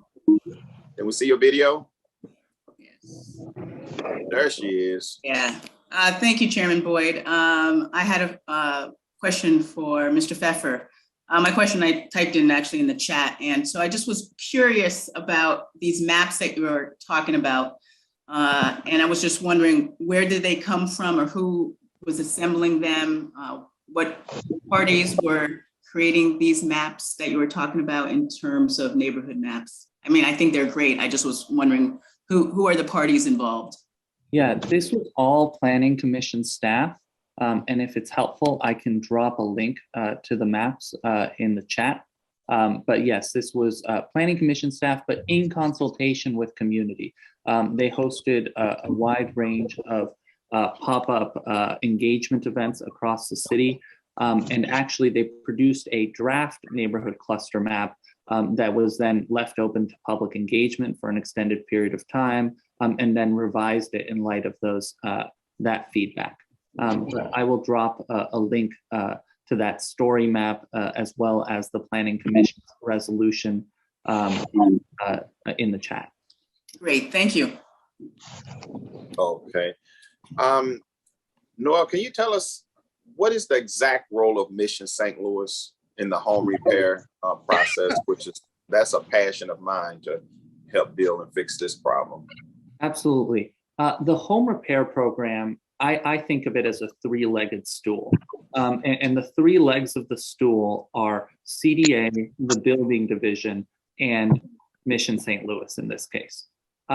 The three roles are CDA conducts the intake, they process applications, and they ultimately disperse funds.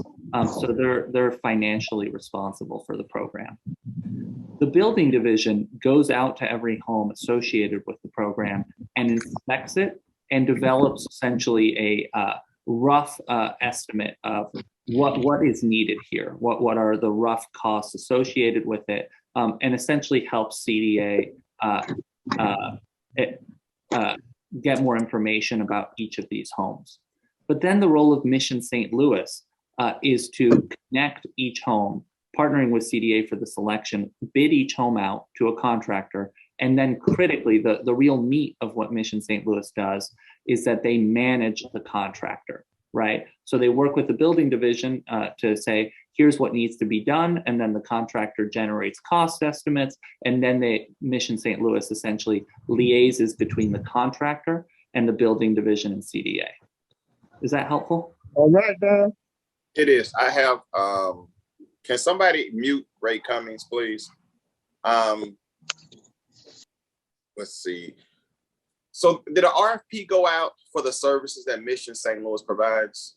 Exactly. That RFP went out, I believe it was back in November, closed, and Mission St. Louis was recently notified that they were selected. Were they the only agency that applied? We had a few applicants, and some of them were compelling as well, but we ultimately decided that, again, for the velocity of these funds, to address Alderwoman Boyd's concern, we needed to start by empowering Mission St. Louis to do these master contracts and to administer funds without kind of HUD's environmental and historic restrictions. and see how they do. And then we may also consider other providers. You don't think it would be helpful if other agencies would provide the same services? And the reason I bring up, Noel, going back to the good old days when we had CUBDOs and CHODOs funded in our communities, quite a few of them did home repair services for their neighborhoods. Mm-hmm. And so you might have had 4 or 5 out there. And certain wards took sole responsibility for the home repair programs in their ward with their CUBDOs, which, you know, made a lot of sense for the most part, because you had somebody that was intimately involved and they could connect with the constituent a lot easier, do follow-ups a lot easier. Having one agency, just not sure how efficient, you know, that will be as we look at trying to really exhaust that list.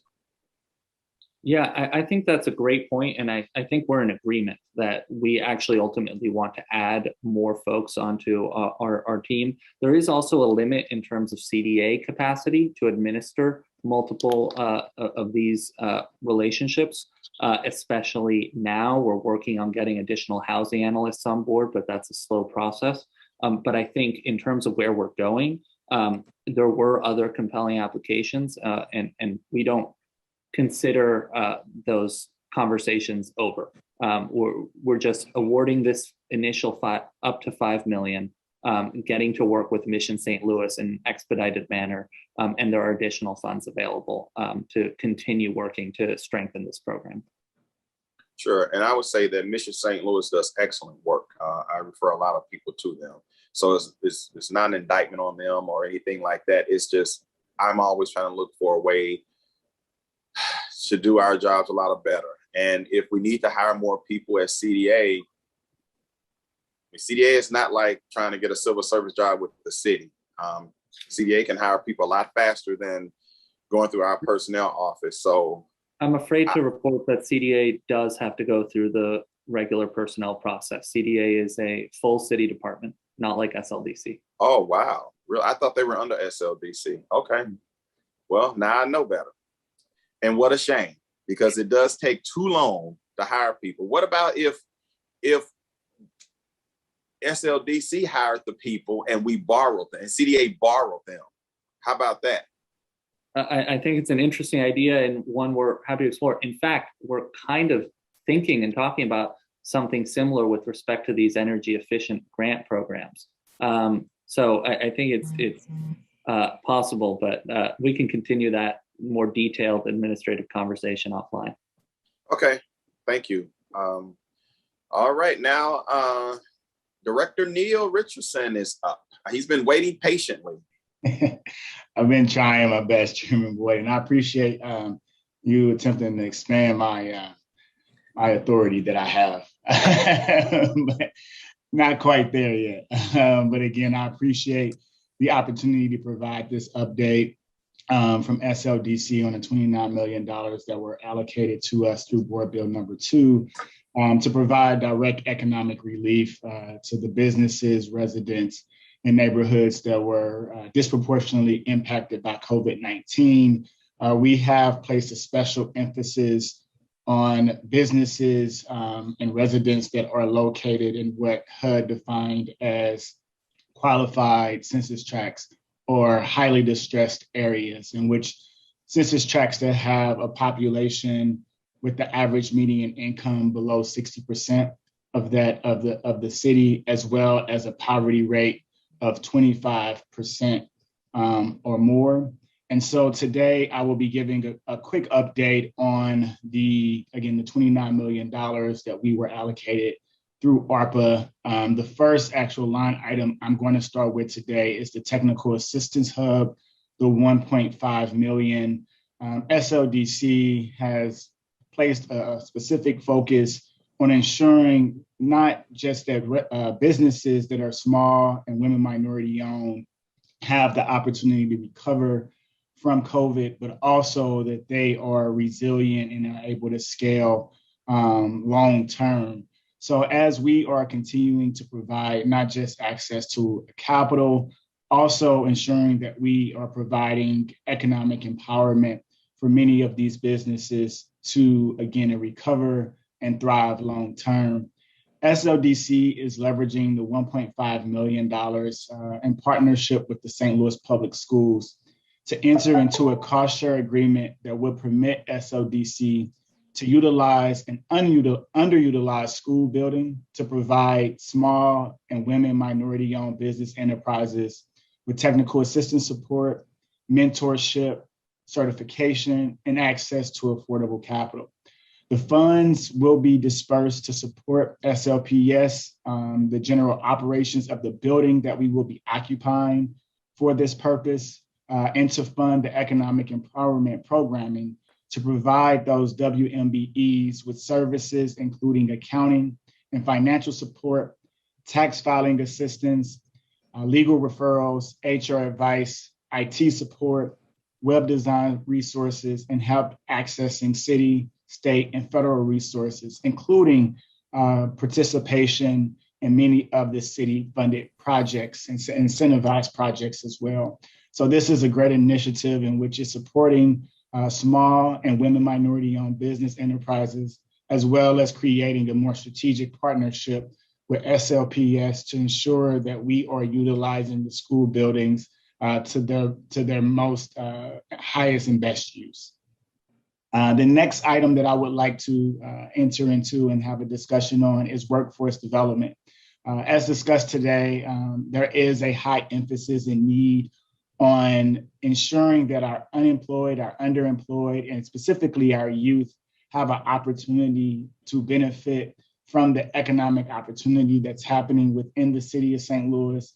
We know that the youth and our unemployed residents have been hit hard by COVID-19. So we are placing the emphasis on providing support to the St. Louis Agency for Training and Employment in partnership with SLPS in the St. Louis Community College to allocate an employee from SLDC to partner with these organizations to ensure that those unemployed residents and those students not only have access to job opportunities, but also receive skills trainings. And so as we are partnering with developers on large scale projects that are incentivized by the city, ensuring that we are providing the workforce for those projects to meet those participation goals, but also for thriving wage jobs to be achieved by our unemployed residents and our youth.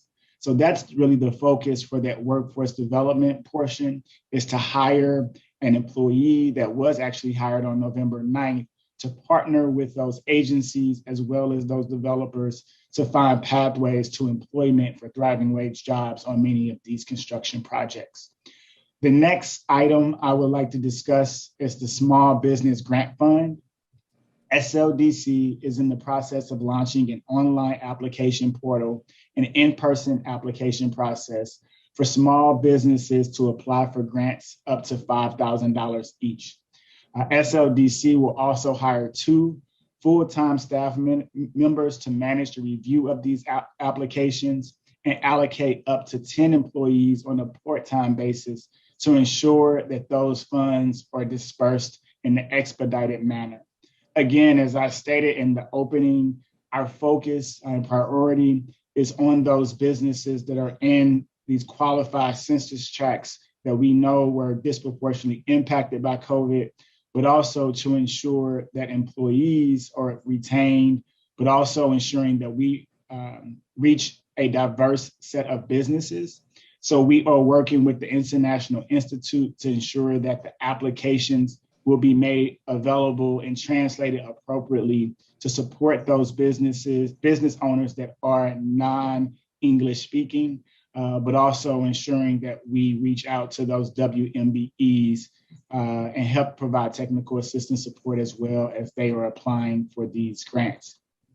The next item that I would like to discuss today is the Citywide Housing Development Fund. SLDC was allocated $20 million to advance the Citywide Housing Development Fund forward. Of that, we are allocating $10 million to capitalize a revolving loan fund designed to invest in scattered infill projects with a particular focus on new construction of single-family homes destined for home ownership that will be made affordable for individuals under 80% AMI. The RFP for a lead developer was issued in December, and the goal is for us to select a lead developer before the end of February. We're hoping actually for the end of this week, we'll have a lead developer announced. Once that lead developer is selected, there will be a following RFP that will be issued to select sub-developers and development sites. Again, within these qualified census tracts, with the priority on sub-developers that are willing to partner with Slate and other youth employment programs to provide access to employment opportunities, as well as building homes for affordable home ownership, again, targeting that 80% AMI or below. The sub-recipient agreement between SLDC and CDA for the purpose of this Citywide Housing Development Fund also includes $5 million to rehab properties stabilized through Prop NS. As many of you are aware of, Prop NS is a program that allocates up to $30,000 for single family homes to stabilize a building. This additional funding of $5 million will be allocated to not only stabilize the building, but begin the rehab process. So when those projects are then made available for home ownership opportunities, it will provide a greater product for those homeowners, in which they won't be placed the additional burden of having to procure a general contractor or subcontractor to do the rehab work. This will be completed in advance of the transfer of that property. So it's really an expansion of the housing stock we're making available through Prop NS and in support of our LRA programs. We are also allocating the final $5 million of that $20 million to provide gap financing to many of our large scale low-income housing tax credit eligible projects. In the latest round of the state low-income housing tax credit program, many of our developers received state low-income housing tax credits. However, there were still additional funding gaps to support those units that were at 30% AMI or below. And so these funds will be utilized to support gap financing to ensure that those units will be affordable to those 30% AMI or below renters. But also these projects will not just be made up totally of these 30% AMI residents, but they will be mixed income projects. Some of these development projects have market rate, 80% AMI, 60% AMI, as well as 30%. So again, it's not to concentrate poverty, but to ensure that we have mixed income, mixed use development projects in neighborhoods across the city of St. Louis. The final $2.5 million that were allocated to SLDC was for the Small Business and Nonprofit Revolving Loan Fund. SLDC is currently finalizing the subrecipient agreement between CDA and SLDC to ensure that our small businesses and nonprofits, including neighborhood associations and community development corporations, have access to capital to begin to stabilize these neighborhoods, whether it's through home repair programs, but also with the emphasis and focus on catalyzing development and qualified census tracts in those key commercial corridors.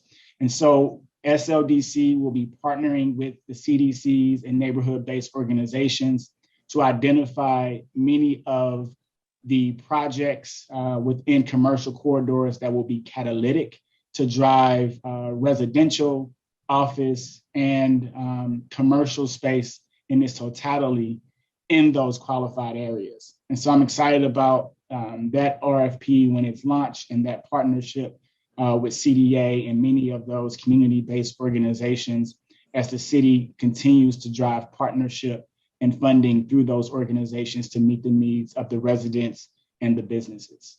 So that's my presentation for today, and I would like to open it up for any questions. Okay, thank you, Director Richardson. Alderwoman Davis. Thank you, Mr. Chairman. I don't have any questions. I do have a comment. that I'm pleased thus far with where we're going. One of the things that we all know we have not been as diligent on is making sure that we work with small business more, and most especially minority businesses more. So providing them with technical assistance and putting all the things there for them to participate in the economic justice part of what we're trying to do is very important to me. And I want to thank you, Mr. Richardson. Thank you. Director Richardson, can you stop sharing, please? Oh, I'm not sharing the screen. I'm sorry. Thank you. Oh, there we go. Thank you to whoever did us a favor. Alderman Cone. I don't have any questions. I echo the sentiments of my colleague from the 19th Ward. Thank you. Okay. Alderman Kotar. Alderman Pam Boyd. Can you hear me, Mr. Chair? Yes, we can hear you. We Okay. can't see you, but we can hear you. Okay. I'm gonna let you see me too. We're going, there she is. I'm sorry. So I'm just trying to make sure I can connect. I don't have any questions. I just have a comment. I want to thank Mr. Richardson because he has taken Sldc to another level and they look out of the box. And so I'm glad of that. And so I'm seeing things that we've been asking for. So I'm glad that we're starting to see it move in a different direction. So thank you very much. I appreciate your hard work. Okay, Alderman Muhammad. Alderwoman Martin. Thank you. Is there an ETA on the initiative with International Institute? Yeah, so we've already begun the engagement with the International Institute. They are actually reviewing the application that we have drafted initially. We want to ensure that we didn't just create a template kind of translation. We want to ensure that the information and the language was translated appropriately. And so we have engaged with them and hope to have feedback before the end of this week on the language translations for the applications and also the marketing material prior to it going out to ensure that they have access to that information as well. Yeah.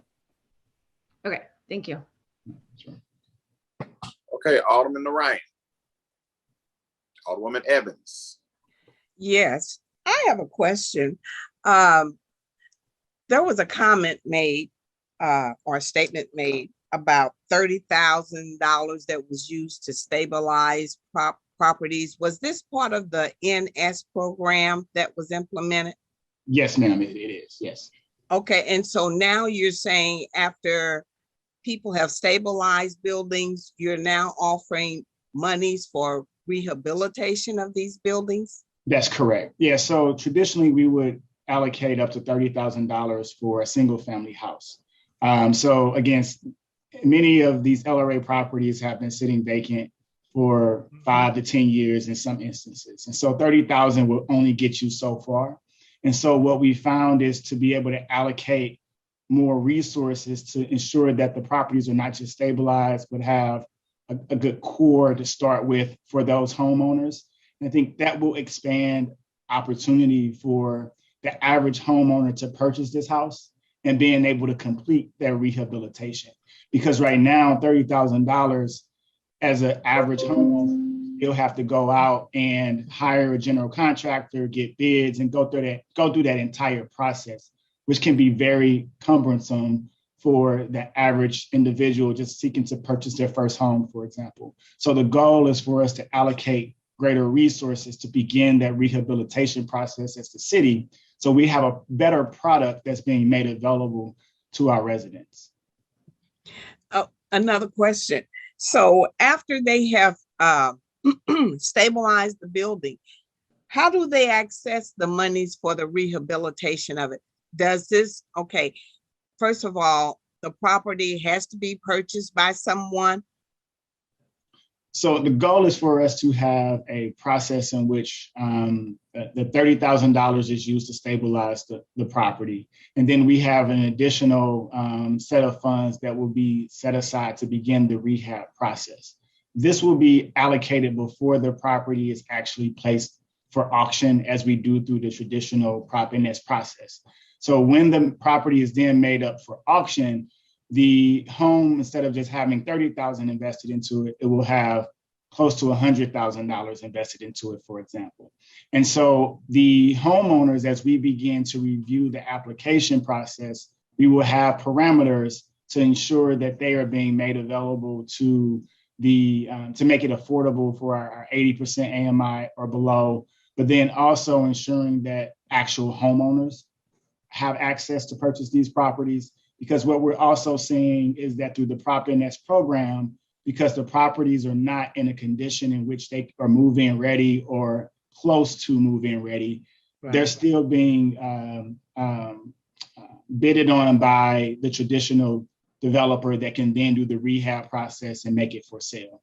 So in this process, it will actually make it more attractive for the average homeowner to identify these properties and bid on these properties. And we will have a review process to ensure that actual homeowners have the ability to be prioritized for these homes and not just the developers. Okay, and one last question. Because now I nominated certain properties for the NS program, and if they're just, after utilizing the monies to the $30,000 and the properties are still, sitting there, how do we, well, I guess having monies to rehab it is an incentive for people to go out and purchase these. Is that my understanding? That's correct, but also we're still working through the formalities of this process. Again, today was really giving you an introduction to our vision for the program. It's still being designed in partnership with CDA as we speak. So we will be seeking feedback from the Board of Aldermen and others who have participated in the Prop NS program to ensure that this is actually a value add. So some of those questions that you have, we actually haven't determined answers to yet, but would love to have your feedback as we are building this program to be as effective as possible. So I can definitely be in touch with you as we get to that step of the process. Thank you. I will get in touch with you about this as well. No, that's Thank great. You, sir. Thank you, Alderwoman. Okay. Well, the $20 million, I appreciate the way it was creatively carved out to do 3 different initiatives. The original intent was to spend the $20 million on infill housing, but that's okay. I'm gonna support this creative strategy, but I also will be adding more money next round so that we can do more infill for sale housing, because we have a lot of blocks with missing teeth and we need to make some happy smiles in these communities. Yeah, we'll be very excited about that. So I appreciate you, Mr. Richardson, Director Richardson. You're doing an awesome job. Unfortunately, government things go slower than we want. We hear all these exciting things that you're doing, but we haven't seen the fruits of your labor yet. So we look forward to seeing the fruits of your labor and the big harvest. Yeah, thank you, sir. I appreciate the patience that you are having with me in this moment. But we are building the organizational capacity not only to get this first round of funding out the door, but we've also hired several new staff members to manage the ARPA process specifically. So we will be able to move much more efficiently as additional funds are appropriated, so that those additional funds you make available to SLDC, we'll make sure we get them out the door in the right way. Thank you. All right. Thanks again, Mr. Boyd. All right. And I think Mr. Pfeffer will provide updates for the remaining agencies. Thank you, Jared. I'll try and move relatively quickly since I think we're about to enter the 3rd hour of this briefing. Yeah, please. happy to answer any questions at the end. With Parks, Recreation, and Forestry, Learning Labs funds are being spent in two ways.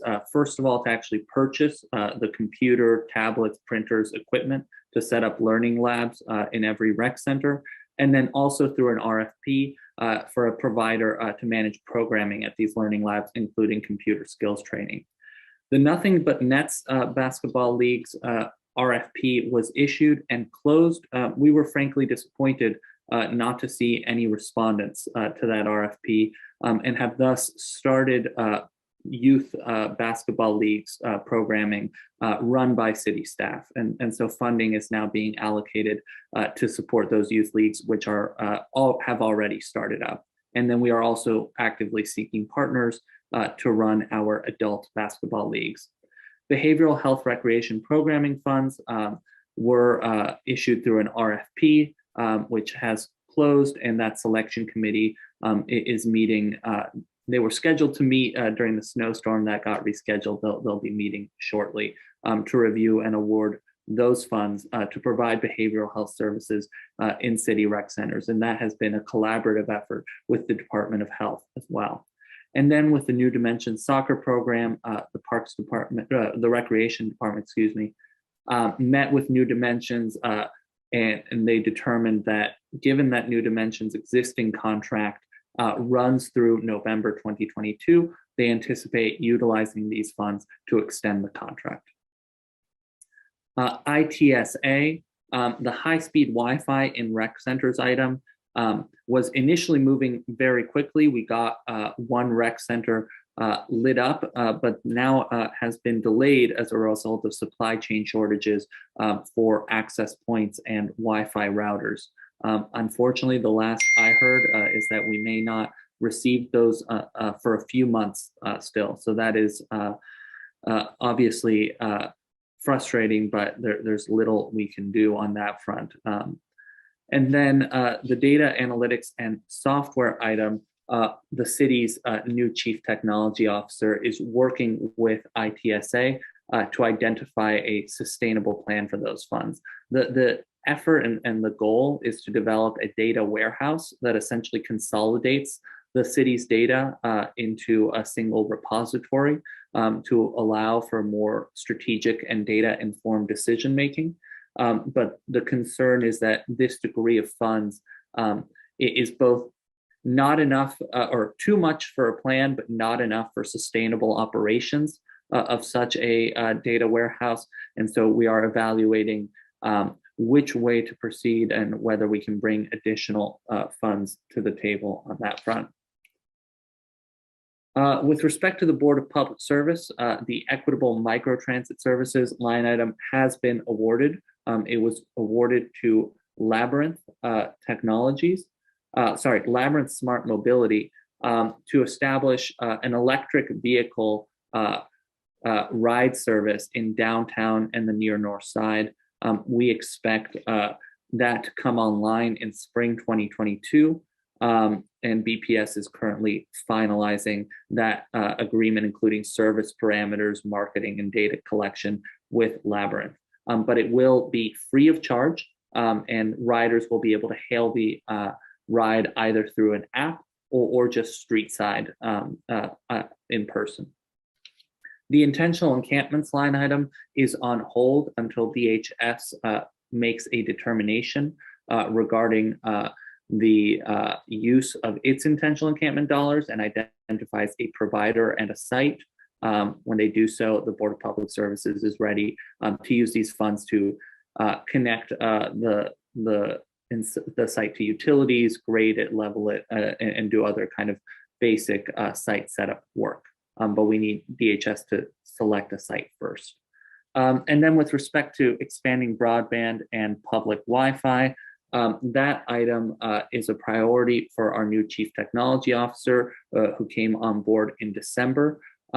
What he has identified as the path forward is we are currently in the process with Connect STL and Ernst & Young of conducting a broadband assessment that will identify where the real gaps in coverage are and whether they stem from a lack of provider investment in a given geography or lack of affordability. And then with that gap analysis, we'll be able to identify the highest and best use of these funds. Likely what it's looking like is that we will be putting these funds to work, essentially putting together a proposal for investing in our fiber infrastructure, but we need that gap analysis to identify the priority corridors to build out that fiber backbone and to invest in access points and routers. And then with respect to the Criminal Justice Coordinating Council, the funding for its director, that requisition has been filed with personnel. And so we are waiting on the personnel process. And then we are also submitting requisitions for legal counsel, a communications officer, and professional services in the coming weeks. So one requisition to personnel is in, there are more coming down the line. And then we're going to wait for that director to come on board to really assess how they want to use this budget. With respect to the $5 million allocated by the Board of Aldermen to the Police Department for Uniformed Police Officer overtime, as of mid-January, what we heard from SLMPD's budget division remains that they are on budget with their FY 21-22 budget and do not anticipate tapping into these funds at this time. And then with respect to the Board of Elections, the Board of Elections has been meeting with a variety of stakeholders to really assess their needs and what the ecosystem looks like in terms of available software, and will be issuing their RFP soon as they wrap up that evaluation process. And then finally, with respect to the city's administration of these funds, the Comptroller's Office has already amended its contract with KPMG to include COVID auditing. And so these funds are already being deployed for this purpose. They are still in the process of hiring an accountant, which will be paid out of one or more accountants out of that accounting and monitoring staff line item. And then the selection committee for legal services, which is being coordinated by the city councilor's office, will be meeting in the coming weeks in order to issue these funds and identify a law firm to provide these services. In the mayor's office, we initially, I'll flag, both the comptroller's office and mayor's office transferred some funds to SEMA to provide project management support, and I'll touch on that in a moment. The remaining of our consulting services, we will likely deploy to help stand up a transparency portal. That is critical to us, and we have a series of meetings, even today, to discuss standing up a transparency portal to keep the public fully apprised, and some of these funds may go to that purpose. We have entered into a contract with the International Institute for Translation Services, and all city departments can work with the International Institute for their translation needs in order to make sure we are reaching all members of our community. And then with respect to marketing and communications, the communications team is in the process of assessing the departmental capacities and needs in order to determine the most impactful use of these funds. And in fact, some of it will depend on the budget process as well, because there's some communications items that will be included in the city budget, and trying to assess what gets met there in order to identify the highest and best use of these funds. Finally, I will share the really great work that SEMA and specifically Novena is doing there. We shifted substantial funds from the mayor's office and comptroller's offices to SEMA to fund Novena and her work, including a Qualtrics system to allow for streamlined subrecipient reporting, and additional work related to standing up the transparency portal, and reporting KPIs and financial information to the Treasury Department. So one of the reasons why both the mayor's office and the comptroller's office budgets have gone down slightly from what was originally appropriated, is that we have transferred those funds to SEMA. Nevena did similar work under the Cruzen administration with respect to compliance around CARES Act, and it didn't make sense to contract. That is it from an administrative perspective, and happy to open it up to any questions. And not just on the administration, but also on Parks, Board of Public Service, et cetera. Okay, let's open it up for questions. Alderwoman Davis. No questions, sir. Alderman Cone. Yeah, hey, Noel, just curious about the $5 million in the police overtime budget. So if that doesn't get used by when will that be able to like go back into a pool, and what's the reallocation process for it? Yeah, my understanding is that because these are special funds, not the general budget funds, that these don't revert back. So typically with the general budget and general funds, if you don't spend it by the end of the year, half of the unspent amount goes into reserves and half goes into the capital fund. That doesn't apply here.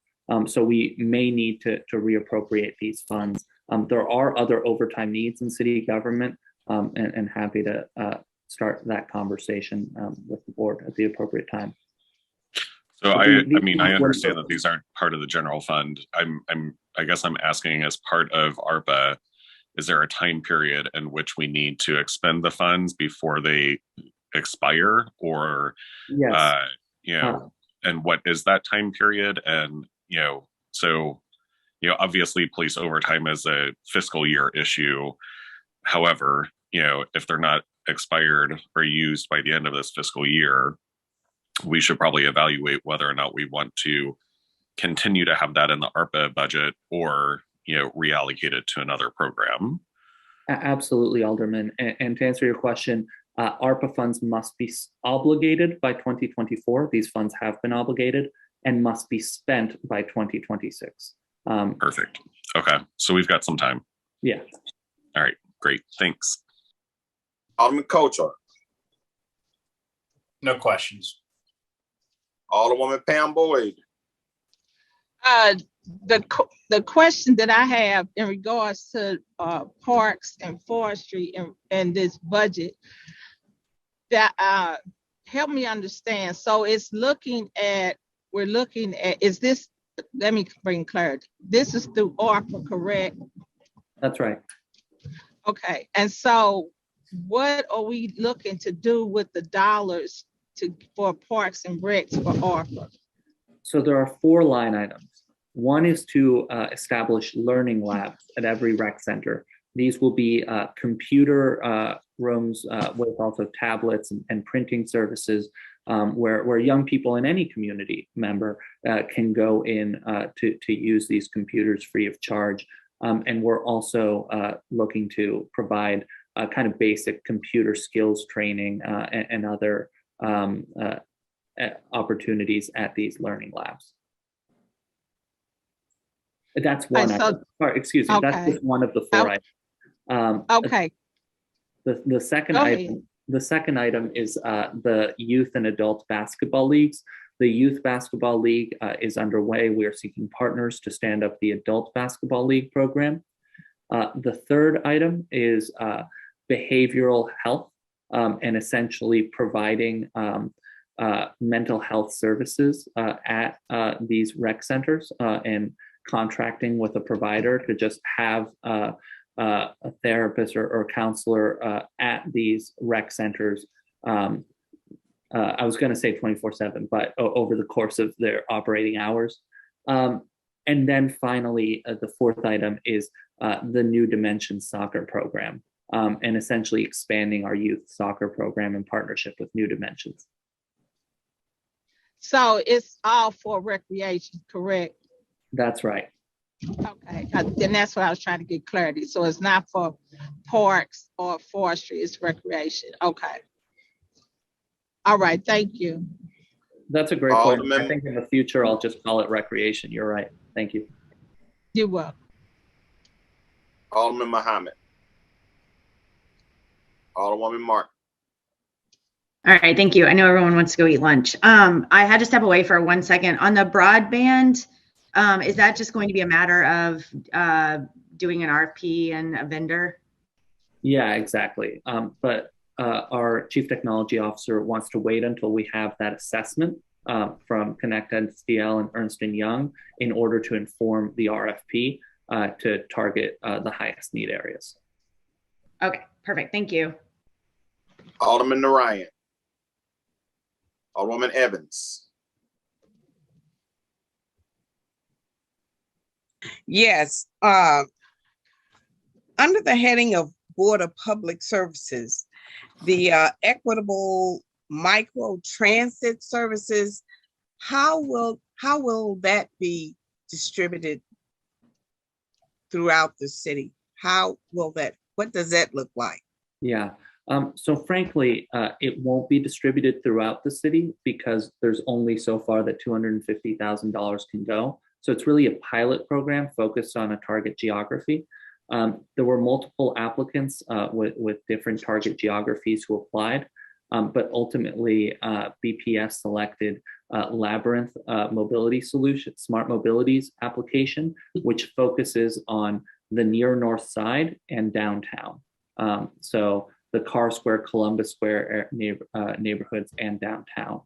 And essentially, it's going to provide both equity in terms of providing access to one of the densest, highest need areas of our city. The near north side actually has the highest carlessness rate in the city. 53% of households don't have access to a car. And then also sustainability, because these are electric vehicles. And these rides will be provided free of charge. But certainly it's a pilot, would welcome additional funding to expand it.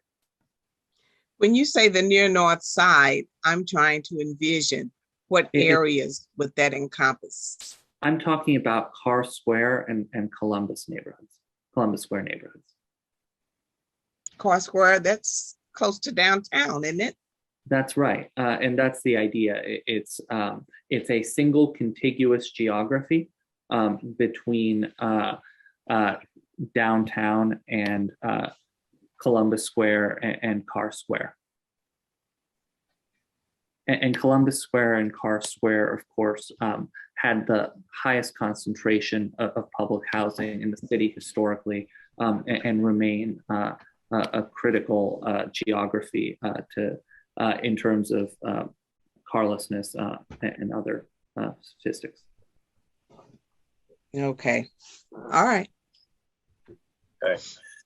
Well, Alderwoman Evans asked my question, the near north side. I hear people use that phrase a lot, especially in the media.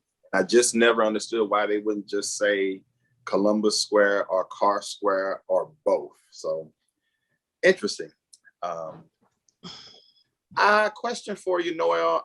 As far as like parks, recreation, and forestry, are we allowed to use the ARPA funds for equipment for forestry to abate a lot of the issues that we have with vacant property? I would have to dig into it, but my preliminary response would be likely under revenue replacement. I believe that those would be considered general government services. Although okay. I have to flag that these are typically revenue replacement can be used for government services. I'm not sure whether that applies to large capital purchases. So we'd have to dig into it further. I can't give you a hard answer right now. Got it. Okay. Back to you, Mr. Boyd. Well, thank you everyone for your time today. While these presentations are great and provide an opportunity to present a comprehensive update, please feel free to reach out to our office if you have any further questions in between these presentations. So with that, we have no additional information. Okay, I have one comment. and it's the same thing that I proposed last time we did this and the first time we did it. It would be very helpful if there was a resource guide that was put together based on these allocations, because oftentimes we'll get calls from our constituents about different programs they heard of, but it's kind of hard to tell them who's in charge, where to go, and so on and so forth. So if we had a resource guide, whether it's online, I'd love to have a hard copy. I just think that would be helpful.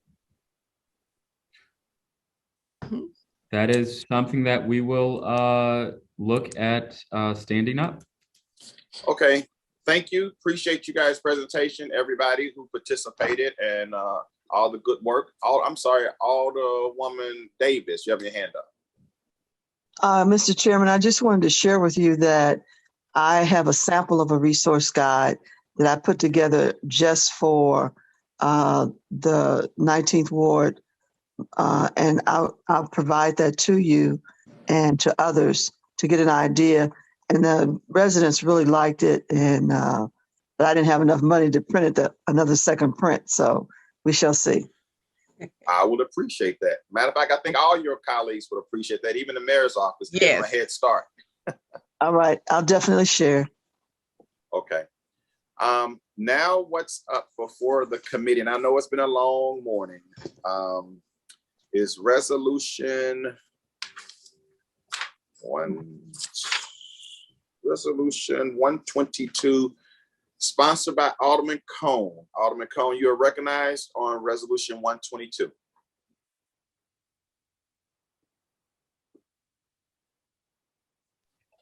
I'm coming. I'll be right there.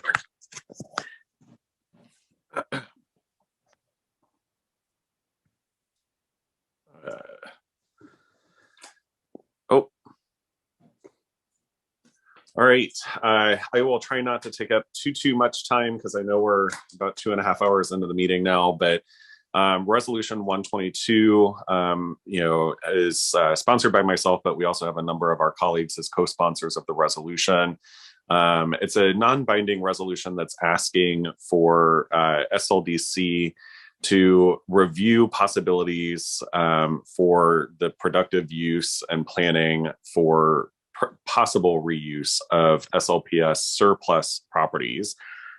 Surplus properties are kind of the category of SLPS properties that are, kind of been on the market for a while. There's probably about, I want to say 16 or 20 of them that have been, in surplus inventory for, 10 or more years. Most of those are in North St. Louis. I know of one in particular on the south side that's near and dear to me, which is Cleveland High School. But this is a conversation that I've had with the mayor's office and with SLDC since ARPA funds were generally approved by the federal government, because I do think it represents an opportunity for us to address some of the kind of worst case situations in our communities where we've got these properties that are, on tons of acres of property in the middle of our neighborhoods, and they're falling apart and just haven't been stabilized or tended to by SLPS for a variety of reasons. Obviously, they want to spend money where they have students, and with these being vacant, it's tough for them to make decisions to spend money where they don't have students currently occupying a building. So, especially when they're having trouble to tend to the buildings that they do have students in. But again, this is just, a resolution calling upon SLDC to, put in place a planning process to review these specific properties in SLPS's inventory, and to make recommendations as to how to proceed with them. And those recommendations can vary from stabilization to, maybe even just listing it on the LRA's website for sale as well, and kind of partnering better with SLPS and the marketing of these properties as well. So that's essentially what this resolution is asking SLDC to do. I don't know if Neil has had the opportunity to rejoin the call. I know he wanted to. Oh, I actually was supposed to text him. Hold on.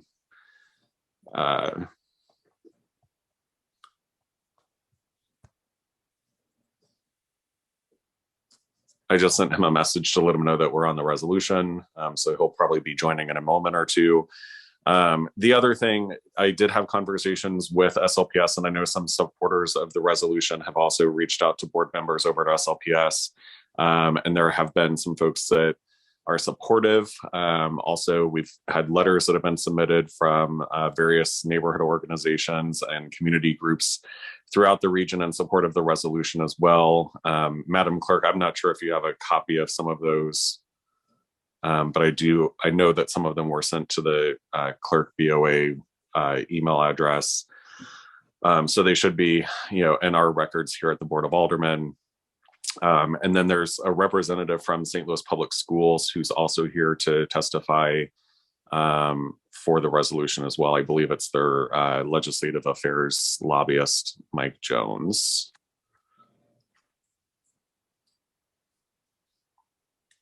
So I can't see the full participant list right now, Mr. Chair, so I'm not sure if you can see whether or not Mr. Jones is on yet. Mr. Jones yeah, I'm here. and he's with us. Great. I was told that Mr. Jones would have some remarks for this morning. Okay. I'm not sure if Mr. Jones, good morning. Good morning, Chairman Boyd and members of the committee. Mr. Jones, do you swear or affirm that the testimony you're about to give is the truth and nothing but the truth, sir? I do. Please proceed. Okay. Again, thank you and good morning. First of all, I'd like to say I've been on since the beginning of the committee hearing, and I want to compliment both the chair and the committee for an exceptionally well-run and informative committee hearing. It was illuminating and efficient both at the same time. So my compliments, and that took away a lot. So with that, one of the things I would say is that there is a really effective nascent partnership beginning between SLPS and the city. The presentations reference the bi-state transportation program with a focus on St. Louis Public School kids, the Slate partnership program, and Neil Richardson even spoke to the vacancy issue with the empowerment centers that are going in a couple of vacant, underutilized St. Louis Public School buildings. So the reality is that the city and the school district are really in partnership, and that partnership is growing and becoming much more concrete. The Board of Aldermen at the end of last year passed Board Resolution 65 supporting the moratorium on opening of new schools. And subsequent to that, the St. Louis Public School Board of Education launched the beginning the process of a citywide plan to really talk about what ought to be the future of St. Louis Public Schools for the 21st century. And they're framing it like this because the reality is that part of this vacancy process, as well as everything else, is that the physical plant of the St. Louis Public Schools really matured and kind of topped out in the late 50s, early 60s. So this whole physical infrastructure footprint, where the buildings are, what they look like, are really a function of literally another era. I hate to say I was in school in the middle of the last century, so that's how long ago it was. So the reality for the vision for the long range plan is literally what should the St. Louis Public School vision and plan be going forward in the 21st century. And part of that has to address and has a specific cohort that addresses obviously obsolete or buildings that are no longer functional, either because they're vacant and in disrepair, or maybe no longer the kind of buildings you need given what the educational needs are of the children today. And it's going to be built around two realities. One, that our current physical structure, infrastructure, and plant was built for a city of 700, 800,000 people that had over 100,000 kids in school, just public schools, and that didn't count parochial schools. And we're a city of 300,000 people with 45,000 school-age eligible kids, and 18,000 of them formerly enrolled in St. Louis Public Schools. So we're really talking about a different city and a different educational need relative to who we are today and who we may be going forward. And that's the rationale for the plan. The other thing is the plan includes the city of St. Louis. I mean, SLDC, matter of fact, Alderman Howard of this committee is a member of the ad hoc planning committee. Mr. Knuckles and Mr. Rowe from planning and SLDC are members of it, because the board's position was they couldn't do this in isolation. It needed to be done in partnership, so that fundamentally we think coming out of this will be a plan ultimately to address in a broad policy way how we deal with the specifics of underutilized and or vacant and or obsolete buildings. So that's really the official record. And as opportunities come up, as SLDC or the city will see those opportunities, St. Louis Public Schools, the board is open to that as indicative of the comments in Mr. Richardson's presentation a little earlier this morning. So that is that's the general policy position of the board. And in closing, we'll probably say the most effective and efficient way to deal with this is some kind of comprehensive policy that speaks to how the city and St. Louis Public Schools want to partner in addressing this issue going forward, because I think it will be an important issue to have a consensus on, because you cannot redesign, reimagine, re-engineer a modern school system without taking into fact that a lot of its physical plant is, even if it's functioning, is currently obsolete and will need to be repurposed in some shape, form, or fashion. And with that, Mr. Chairman, I will yield back and be willing to answer any questions I'm capable of answering.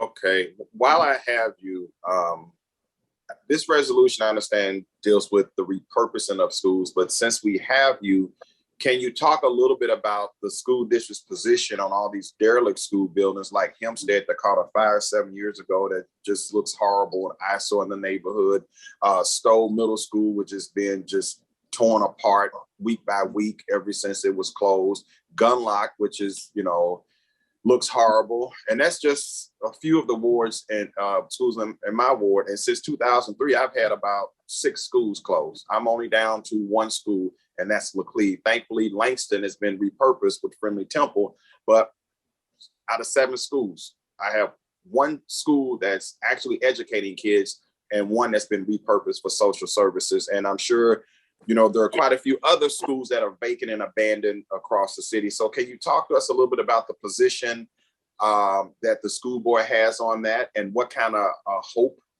can we see in our communities at addressing that particular issue as well? I'll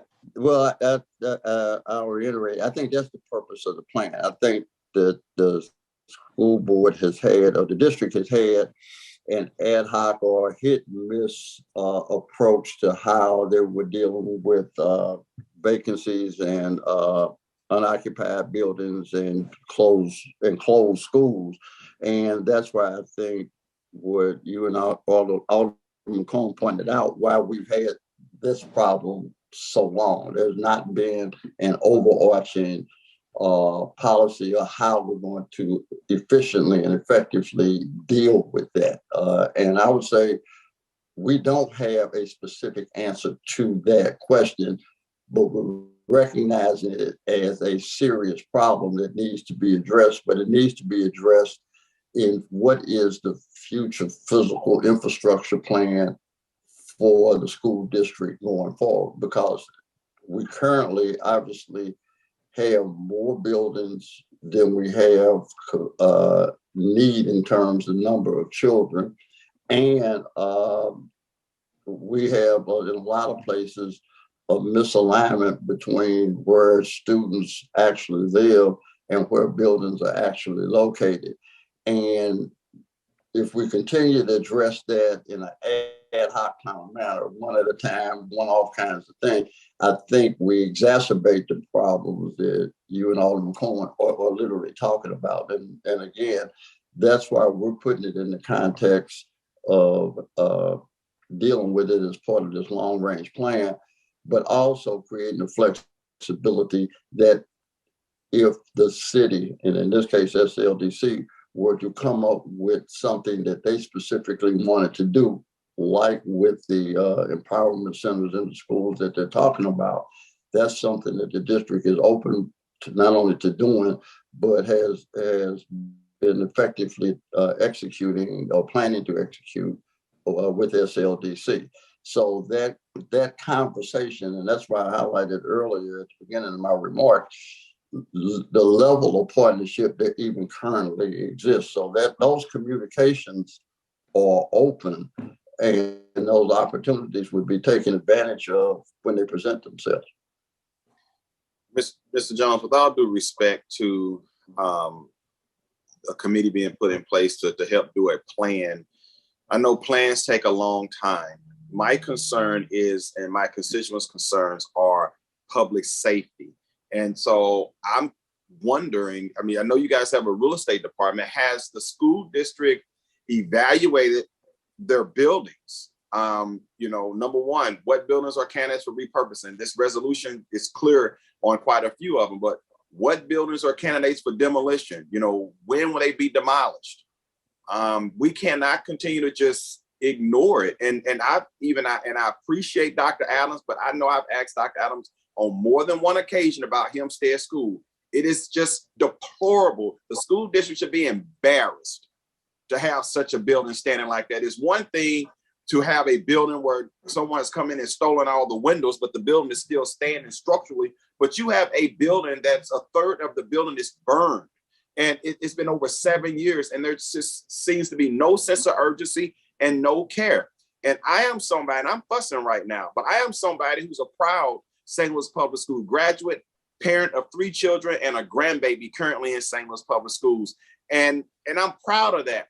But I don't think that the school district is showing a level of care and compassion to our neighborhoods. We have supported so many bond issues to support the school district, and we just don't seem to get the respect back that we deserve. So what does it take to get a building demolished? Well, I put it like this, that particular specific is a little bit, not a little bit, a lot beyond my capacity to answer in this moment. And to that extent, I don't think we specifically have a policy that addresses, and that's why I'm relating all this back to a policy that will guide you to when a building gets to this point in its physical condition, it becomes a candidate for demolition appropriately. And here are the steps that we take to get that done. I would say that the district has not internally put that together to actually address the question that you just raised. Okay. I'm going to go around and ask for any questions or comments from committee members. Alderwoman Davis. Thank you, Mr. Chairman. I don't have any questions. I've been following all this very closely for years.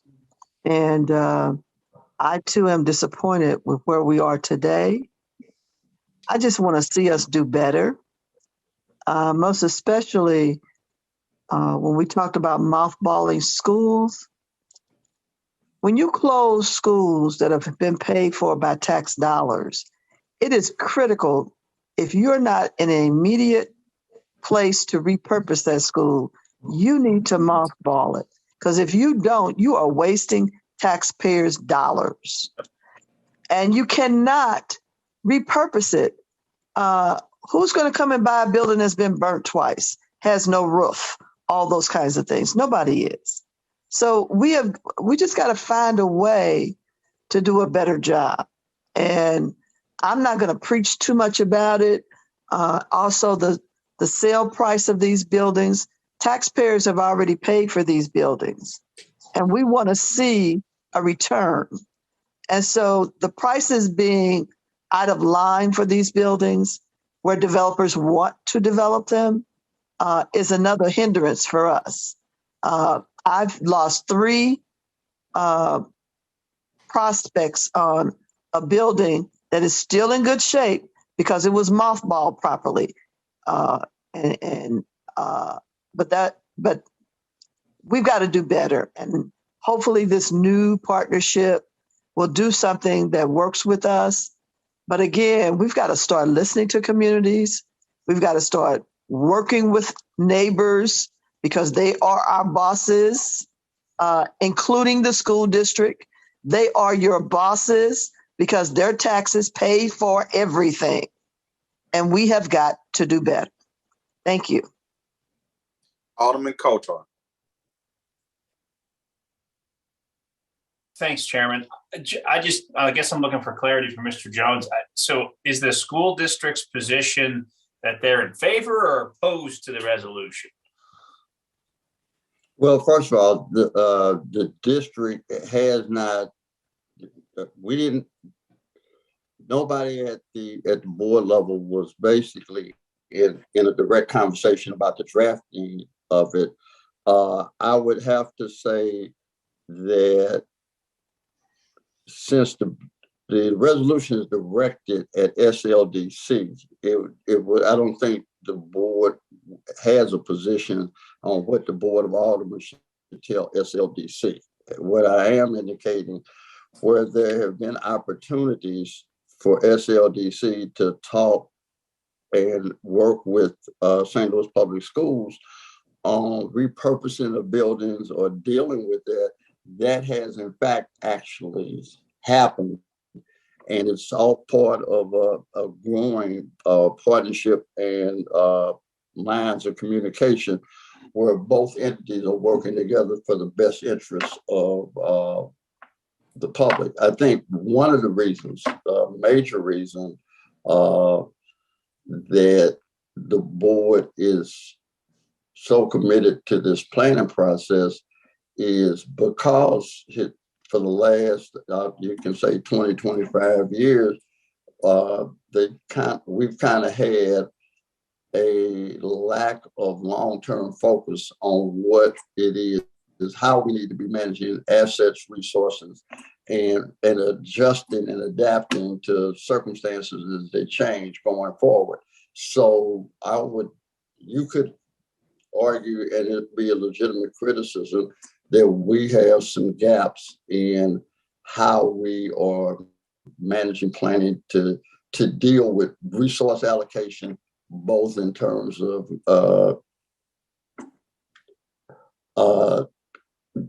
not so much getting rid of, but deploying differently resources that are no longer adequate or effective use in our primary mission, and how we continue to do that, and how you do that in conjunction with what's in the best interest of the city and the communities that these schools are located in, which is, as Alderman Davis just pointed out, is also the city which the school district is accountable for, and the same residents that also elect you as members of the Board of Aldermen also elect the 7 members of the St. Louis Board of Education.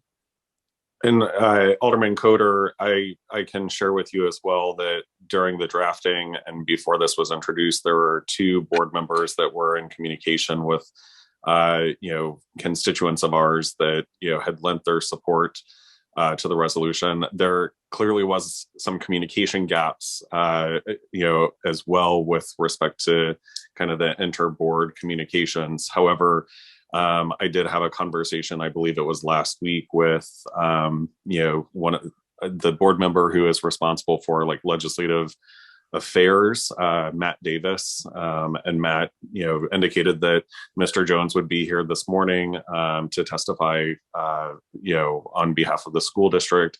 And while the board itself hasn't done a resolution affirming, their support one way or the other, there has been, at least, communicated verbally to me, support from various members over at the board, with an emphasis on this is, a non-binding resolution that's directing Sldc to undertake a planning process using ARPA funds, and will do so in partnership with SLPS. And so I think the key here is that, we're just trying to build upon the partnership that's already kind of coming to fruition, as Mr. Jones has indicated, earlier, and, Director Richardson has also spoken about as well. But there's not a formal statement from the SLPS board as to their support at this point in time, but there have been communications with various board members about the resolution.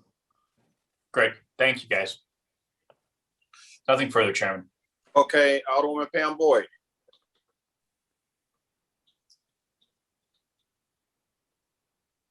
Okay, Alderman Muhammad. Okay, she's coming. Alderwoman Pam Boyd, I go back to you. We can't hear you. I'll come back to you, Alderman Muhammad. Alderwoman Martin. No questions, thank you. Alderman Narayan. Alderwoman Evans. Yes, thank you, Mr. Chair. And thank you, Mr. Jones, for providing us information on behalf of the school board. I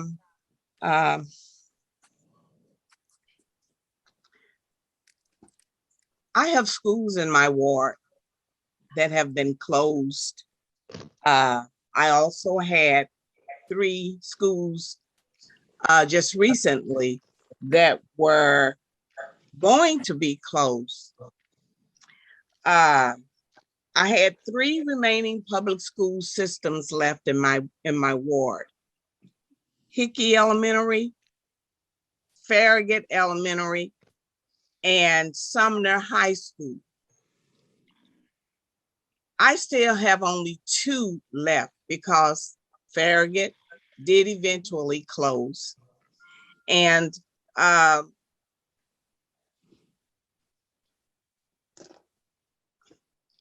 get emotional because I grew up in the city. I am a product of the St. Louis public school system. And I hate seeing our schools being closed. I know that you're saying that it's because of lack of students and so forth. But what are we doing to offer the students that are still here in our area? What are we offering them that's comparable to the schools where they're going to get their education? The programs need to be revamped. We need to offer programs that will attract our students instead of them being bused out or going to private institutions for education. The SLP, St. Louis Public School System, needs to up their game so that we can keep the students that are in our area and hopefully attract new students to move into our area. That's my question. What are we doing to up the game so that we are competitive? It puts me in the mind of the Olympics that's going on now that I've been watching. We have to be competitive. If you're not competitive, then, you know, we have a losing battle. Alderwoman Evans, because the intent of the resolution is to talk about, you know, the closed school repurposing and the vacancy, that question is probably more productive as we talk to the administration, the school board, and maybe the superintendent. And I'm sorry, I got sidetracked. That's okay. And I would like to have that conversation. So at the end, I'll be, you know, asking if this committee could hear from the administration, school board president, the committee, the superintendent, to talk more about what is the plan. Like Mr. Jones talked about, there's a need to do the strategic plan, and will they see as outcomes from that. So if you don't mind, do you have a question specific to repurposing the buildings or the vacancy? I would love to see them repurposed because I have 4 of them that could utilize that. Okay, so. Amen. We're rocking in the same boat.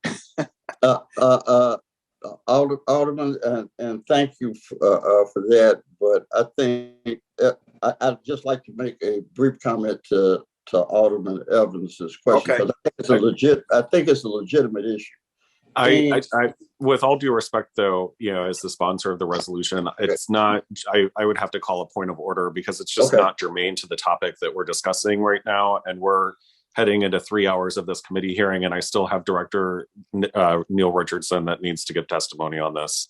So I would respectfully call a point of order on that. Okay, well taken. Alderwoman Boyd, are you back with us? You have a comment or question? Never mind. Okay, audio is real bad. Alderman Cone, where do you want to go next? We do have speakers signed up. Yeah, I'm not sure of any speakers that are signed up except for Director Richardson, who I know has rejoined the meeting. So I'd like to give him the opportunity to, you know, speak his piece as well. Okay, but just so you know, we have 1 person signed up to speak in favor of the resolution and 2 against. So after Director Richardson, we'll go into public comment. Great. Great. Thank you, Alderman Cone and Chairman Boyd, for the opportunity to speak on this matter. Again, as SLDC is going through their strategic planning of drafting the Economic Justice Action Plan, a major component of this is educational justice and deepening our relationship with SLPS, and also working on addressing the vacant and abandoned properties across the city of St. Louis through LRA, but also the other privately owned vacant properties as well. And that includes SLPS. And so as SLDC stands today, we are in support of partnering with SLPS on evaluating their school buildings if appropriate and adequate resources are provided to SLDC to perform this assessment and evaluation to understand the highest and best use of these properties, whether it's to repurpose them into economic empowerment centers, but also to evaluate and understand if some of them should be demolished. And for SLDC to then bring forth their recommendation back after the process is complete, again, in partnership and through direction of SLPS, because again, these properties are owned by the St. Louis Public Schools, but SLDC is in support of helping them bring these schools either back online through repurposement or any of the other options that we need to explore, whether it's demolition, and others. So again, I am in support of SLDC moving forward in partnership with SLPS and their direction, but also working with the city of St. Louis and the Board of Aldermen on allocating resources to make sure this is done in an effective and efficient process, and the recommendation is brought before the board before any action is taken, at least from SLDC's perspective. That concludes my testimony. Okay. Director Richardson, my curiosity is funding. Do SLDs have a capacity to rate these buildings? Where will the funds come from to do this work? How many buildings are we looking at, and how long is it going to take? I think that's part of what the next step should be from this conversation. And again, I don't have those. No, I do have a list of the properties in some of my conversations with SLPS of the list of schools, but I can't estimate in this moment of the actual amount of resources that will be needed to evaluate these properties. Okay, that's fair. Let me go down the list real quick, see if anyone has any questions of you. Alderwoman Davis. I don't have any questions, but I will give a comment. As you're moving forward, if you could include me in your discussions, at least I can bring my experience from being a president of the school board, and also in closing buildings and closing them appropriately. And I can go and point you to all of them, and they are standing tall almost 20 years later. So thank you. Okay. Alderman Coulter. Alderwoman Pam Boyd. Alderman Muhammad. Mr. Chair. We got you. Oh, I'm sorry. I don't have any questions. The only thing that I'm asking is that it seems that for years, Dr. Adams has not allowed the board to do the work that they're supposed to do. As Alderwoman Davis said, she was the president of the school board, so she pretty much is knowledgeable of knowing what the responsibilities are of the school board members, is because they're elected officials also. And so I understand what Alderman Shane is doing, but I'm just asking that we look at that citywide plan, because this is the first that something like this has happened. And so if that's the case, then we need to do a resolution for LRA for somebody to evaluate their vacant buildings. So I just rather look at us to support this citywide plan and bring everybody to the table to come up with answers. Thank you. You are welcome. By the way, the fire department is putting in an initiative to do just that with LRA buildings, to see what buildings that they can cite as do not enter, so that we won't have a fatality like we experienced on January the 13th. Alderman Muhammad.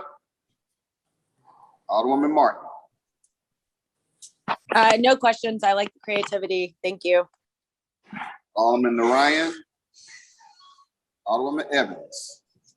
No questions at this time, other than a statement. I would like to be informed as to what's going to take place with the vacant buildings. You say you want to make a statement? That was my statement. Oh, okay. All right. Let's move on to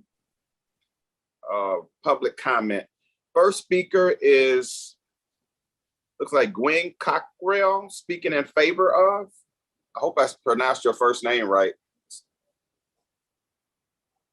You're on mute, Ms. Cockrell. You're still on mute. Yes, my name is Miss Cox. I'm actually against. And my name is Gwendolyn Cox. They got that all wrong. Okay. But I just wanted to say I'm in opposition of the resolution. One thing, but St. Louis Public School is not represented here. And the fact of the matter that we were against the schools being closed during the pandemic because children, we felt like the school should have been used as an overflow for children like my niece who's asthmatic, my cousin that's sickle cell, who end up going to the emergency room. She couldn't breathe. She got to the emergency room. Her lungs collapsed, and she had to be taken into surgery. These are children that's sitting in the St. Louis public schools. So we felt like those schools shouldn't have been closed. They should have been kept open. I'm not going to repeat what you said about the closing and the demolition of the schools, because you did mention your school that's been empty for almost 20 years. But Harrison Elementary School, located at 4224 Fair, was built in 1899. It was closed in 1996, and it was actually purchased in 2007. And it received the 4.5% tax credit for rehabilitation, but it's still closed. Who bought their school, and why aren't they responsible for tearing it down? Because right now it got trees coming out of it. The lack of economic development, the families tired of concentration of vacant school buildings, and the lack of economic development in the community end up moving out the district, causing blight and result more school closing. When is the North Side going to be included in all this money? We hear about all this money coming in, but I still can't walk from my house to get a cup of coffee, and I've been over 50 years. I was walking to the grocery store, and as I was walking, I was saying, how many people on the North Side don't have a place to go and get something to eat and walk a distance? But this resolution number 122, under the resolution, the executive director of St. Louis Development Corporation is authorized to do 4 things to my knowledge, 2 which are to create building by building report on all available development initiatives and support a conversion of vacant buildings into productive commercial, residential, or mixed uses, which includes the use American, that's my problem, American Rescue Plan Act funding. When you talk about funding, you use this as a reason, the way you was gonna fund it, to purchase surplus schools for the resale of qualified developers. American Plan Act don't go, because these properties were originally purchased or built with taxpayer money. The taxpayer interest should be considered in this report by the director. We people ask that these considerations be included, even though I don't support it going on during the pandemic. Minority participation for jobs, 50%, professional trades, 50%, because St. Louis Public School participation, educational training, GE classes, apprenticeship training, all this kind of stuff, which people have already talked about could be considered. But real job training for those Black communities affected by unfairly administered war on drugs, safe after school programs, elementary schools, so elementary schools can do their homework, computer training for seniors, which all has verbally been said, but when is it going to get past a conversation? Everything that goes on the North Side is a conversation. Yeah, sound good, we're going to have this, that, and the other, but and then we also want, if anybody does get the money, the developers, that they donate a small portion, a small donation to nonprofit in their community. I just like to tell the CDC that the St. Louis Public School is not in ordinance with in compliance, because children are not being properly separated. Okay, thank you. That's all I want to say. Thank you. I appreciate it, Ms. Cocker. By the way, I didn't get a chance to swear you in, so I'm gonna do it at the end. Do you promise, or do you affirm or swear that the testimony you just gave was the truth and nothing but the truth? I do. Thank you. And all your comments will be taken into consideration as we move forward. Thank you again for your participation. Next up is Carla and Miguel Alexander. Tag team. Okay. Mr. and Miss Alexander, do you promise to tell the truth, the whole truth, and nothing but the truth, or affirm? You do? Yes. Okay, please proceed. Okay, well, I'd like to open up to Chairman Boyd and the Housing, Urban Development, and Zoning Committee and guests. We're Mr. and Mrs. Miguel and Carla Alexander, longtime residents of the Jeff Vanderloo neighborhood and the Central West End neighborhood. We are in opposition of Resolution 122.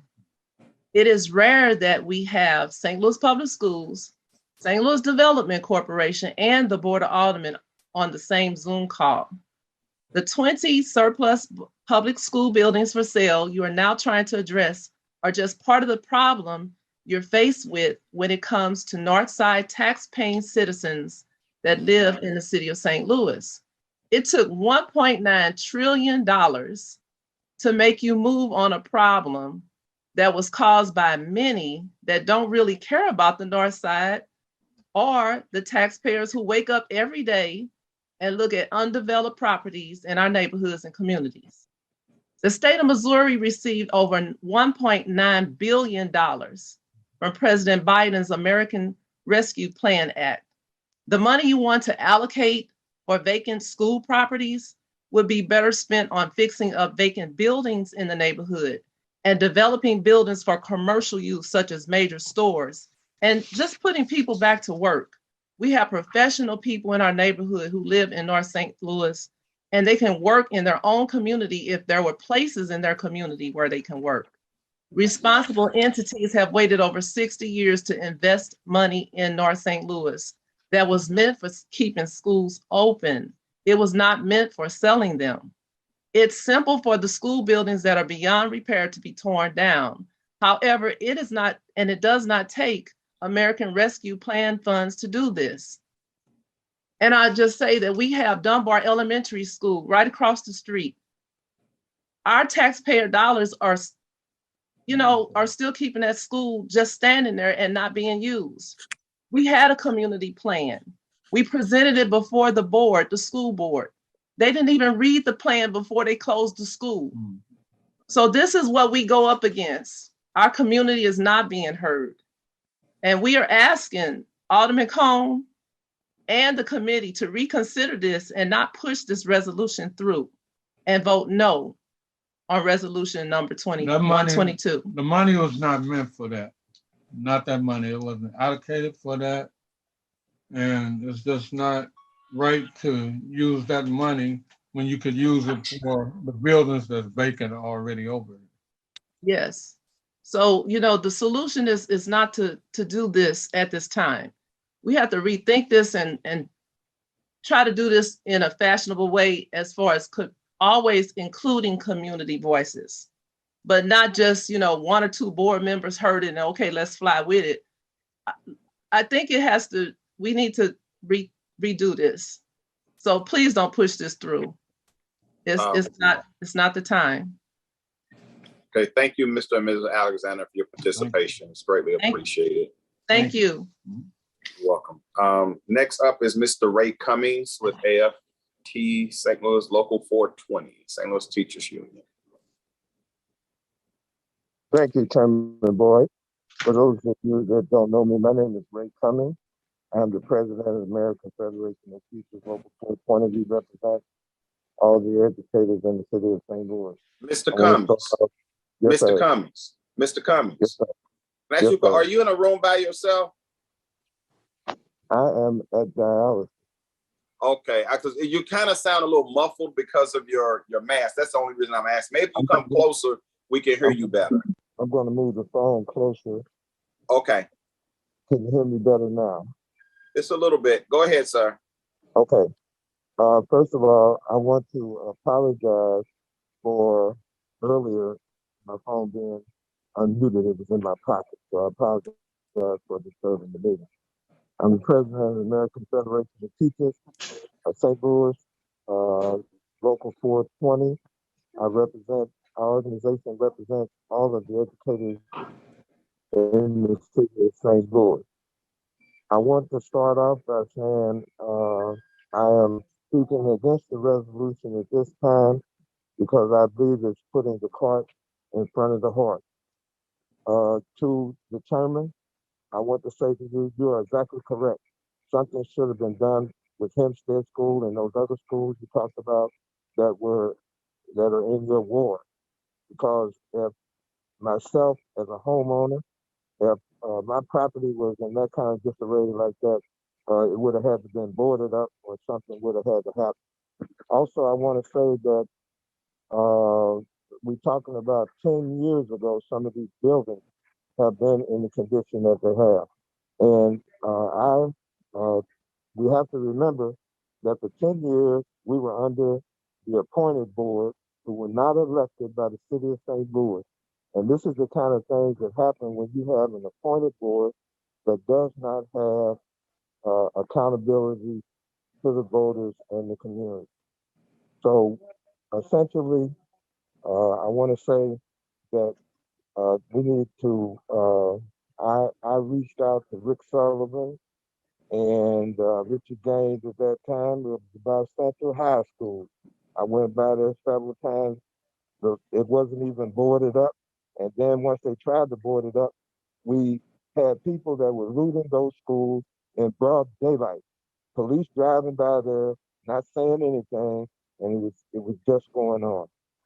I also yesterday, before I came, I spoke with the president of the board as well as Matt Davis, and they were saying that they hadn't really worked out something as of yet.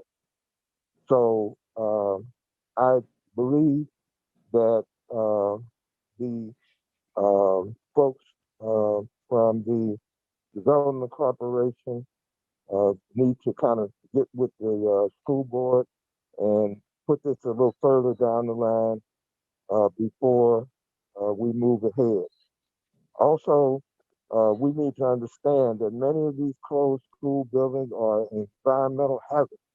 If you just sell them like they are, they're full of lead and asbestos, because the district was able to bring the other schools that the kids are in up to code to make them a safe place. Also, the elephant in the room that no one seems to be talking about, the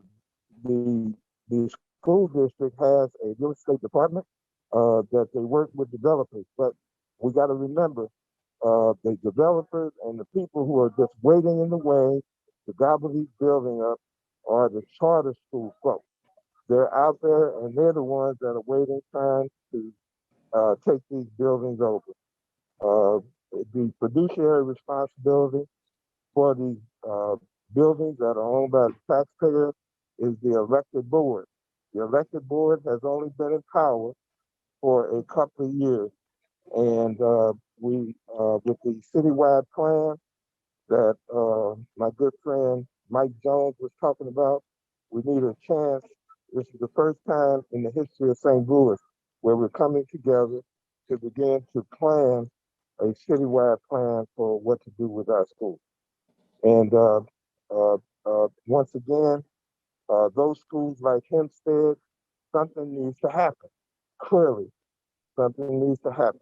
And the public safety, you're absolutely right, Alderman Boyd, and something needs to be done. And I'm willing to use whatever influence I have to try and come to a happy medium on that.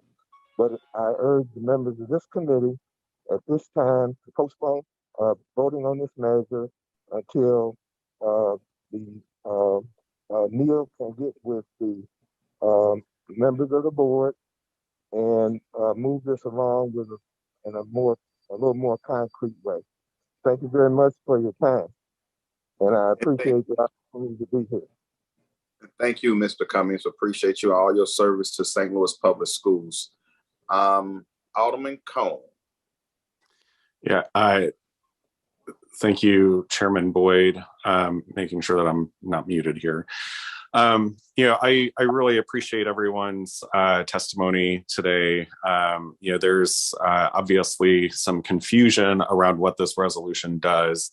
The resolution is not directing SLDC to purchase, sell, or do anything with SLPS property. It's asking them to engage with SLPS's board, their real estate division, the superintendent, on the creation of a plan, and a plan specifically for surplus properties. These are not schools that were recently closed or that are usable that we could have been, redirecting students to. As I mentioned in the beginning of my opening statement, I have one of these surplus properties in my ward, the old Cleveland High School building. There is absolutely no way SLPS would be putting students into that building. It would be a dereliction of their responsibility to our students. If they did so, there's black mold. They could not possibly use that as an institution of learning any longer. It is beyond their ability to repair or do anything of the like to that building. It would not be cost effective to the taxpayers of this city. It would be unfathomable to me that they would use that school. Central High School might be in a better condition than Cleveland, but I doubt that. I don't think it's been closed nearly as long though, so it's possible that it's in slightly better condition. But we're talking about, approximately 20 schools that are in their inventory that have been closed for a very long time, that are in surplus classification, and that they have not been able to do anything with. And so I want to be clear that this is really directed at those buildings specifically, and it's directed at a planning process. So this is, and part of any planning process is community engagement. And so that certainly will be, once recommendations are even thought about, I'm sure, SLDC will be coming back to this, illustrious body here, the committee that we're testifying before today, to give updates. Actually, the resolution calls for an update within 120 days of passage, so that there's continual communication with this body in terms of their status. I'd also like to just touch base on, some of the testimony that the city needs to redirect funds to, supporting housing and redevelopment of other houses in the city. Part of the funds that we allocated for ARPA were, I believe, if I remember correctly, we allocated $15 million towards the home repair program.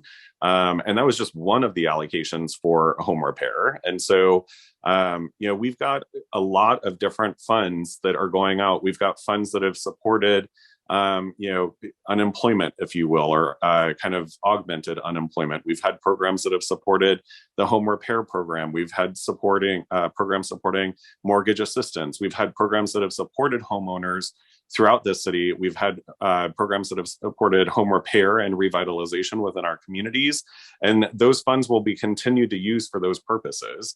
So it's not, one allocation, to cure all kind of a thing. This is just part of a very small part of a very big bucket of funds that we would be using to evaluate what to do with these huge blights in our neighborhood. The alderman from the 22nd talked about a couple of the buildings that are in his ward that are probably in surplus inventory. And that's disheartening that neighbors have to live around a 4-acre property that has a massive building on it, that a third of the building has been destroyed by fire. Cleveland High School sits on almost 10 acres of property and is continually broken into, has no windows left, has fires all the time. And the fire department is afraid to even go in there at this point in time. It's not okay for our neighbors, our taxpayers of this city, to deal with that. And so this is really just the beginning of a planning process. And so it's directing SLDC to engage with SLPS, their real estate department, their superintendent, and their board to begin a planning process, an evaluation process of these surplus properties specifically, and what we do to move forward with them. And I think most of the board is understanding of that. Most of my colleagues are.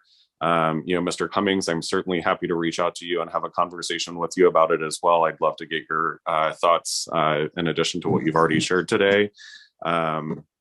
But I do believe that it is important for not just our city, but for our neighborhoods that we move forward with this plan to evaluate what to do with these resources. Okay. And with that, I close and renew my motion. Well, Alderman Carmen, go back to Alderwoman Davis. She had her hand up. I missed her. Oh, sure. I'll take questions. I wanted to ask Alderman Cone, as a co-sponsor of the bill, and after listening to everyone, it might behoove us to take a moment. And I only say that because I know how critical it is to have people have a clear understanding, okay? And just based on the words from Ray Cummings, and also from Mike Jones. The school board really hasn't had an open discussion about this as a board. And I know they have a school board meeting tonight. They also, I think they are the most critical ones to make sure that they have a clear understanding. And I would want their support. And I would want the union to understand that where all of this is coming from, and maybe just have a moment to reflect on all of this. And so if we could just give it a week or two for all these entities, because those are the main entities other than our citizens, and we've heard them, so we understand they're not in favor, but we have got to make sure that the school board is informed properly and has had an opportunity to engage this in discussion with their full board. So I was just going to ask if you could accommodate that and allow that to happen in the next week or two.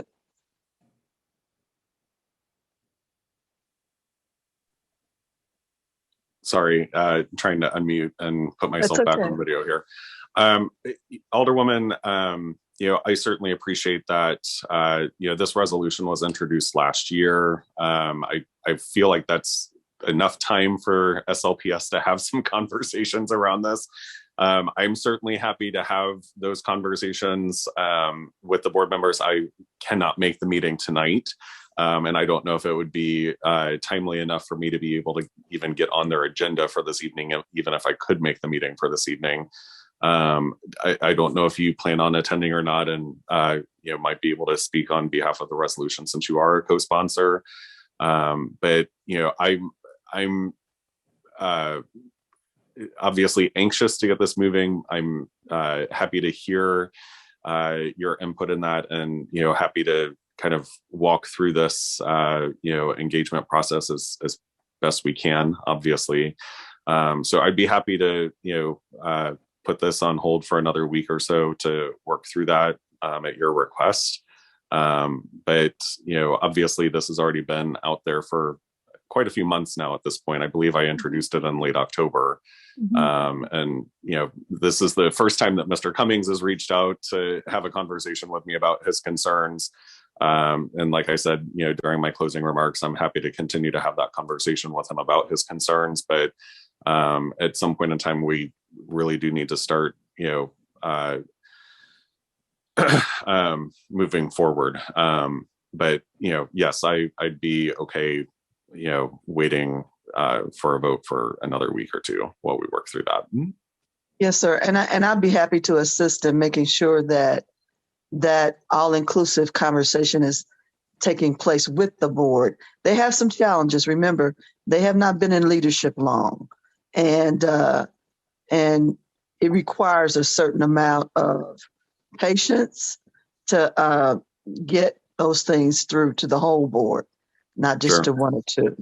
So I appreciate that so much.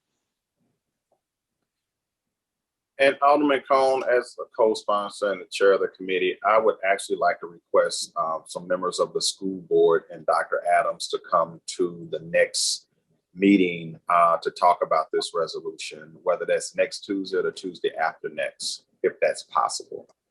Because I do think the committee should engage the school board in this and not just someone make a presentation or sends a letter to the board and they have their own discussions. I think it would be helpful if we have, we can exchange dialogue in the same setting, in a public setting. That's a good idea. Sure. Okay.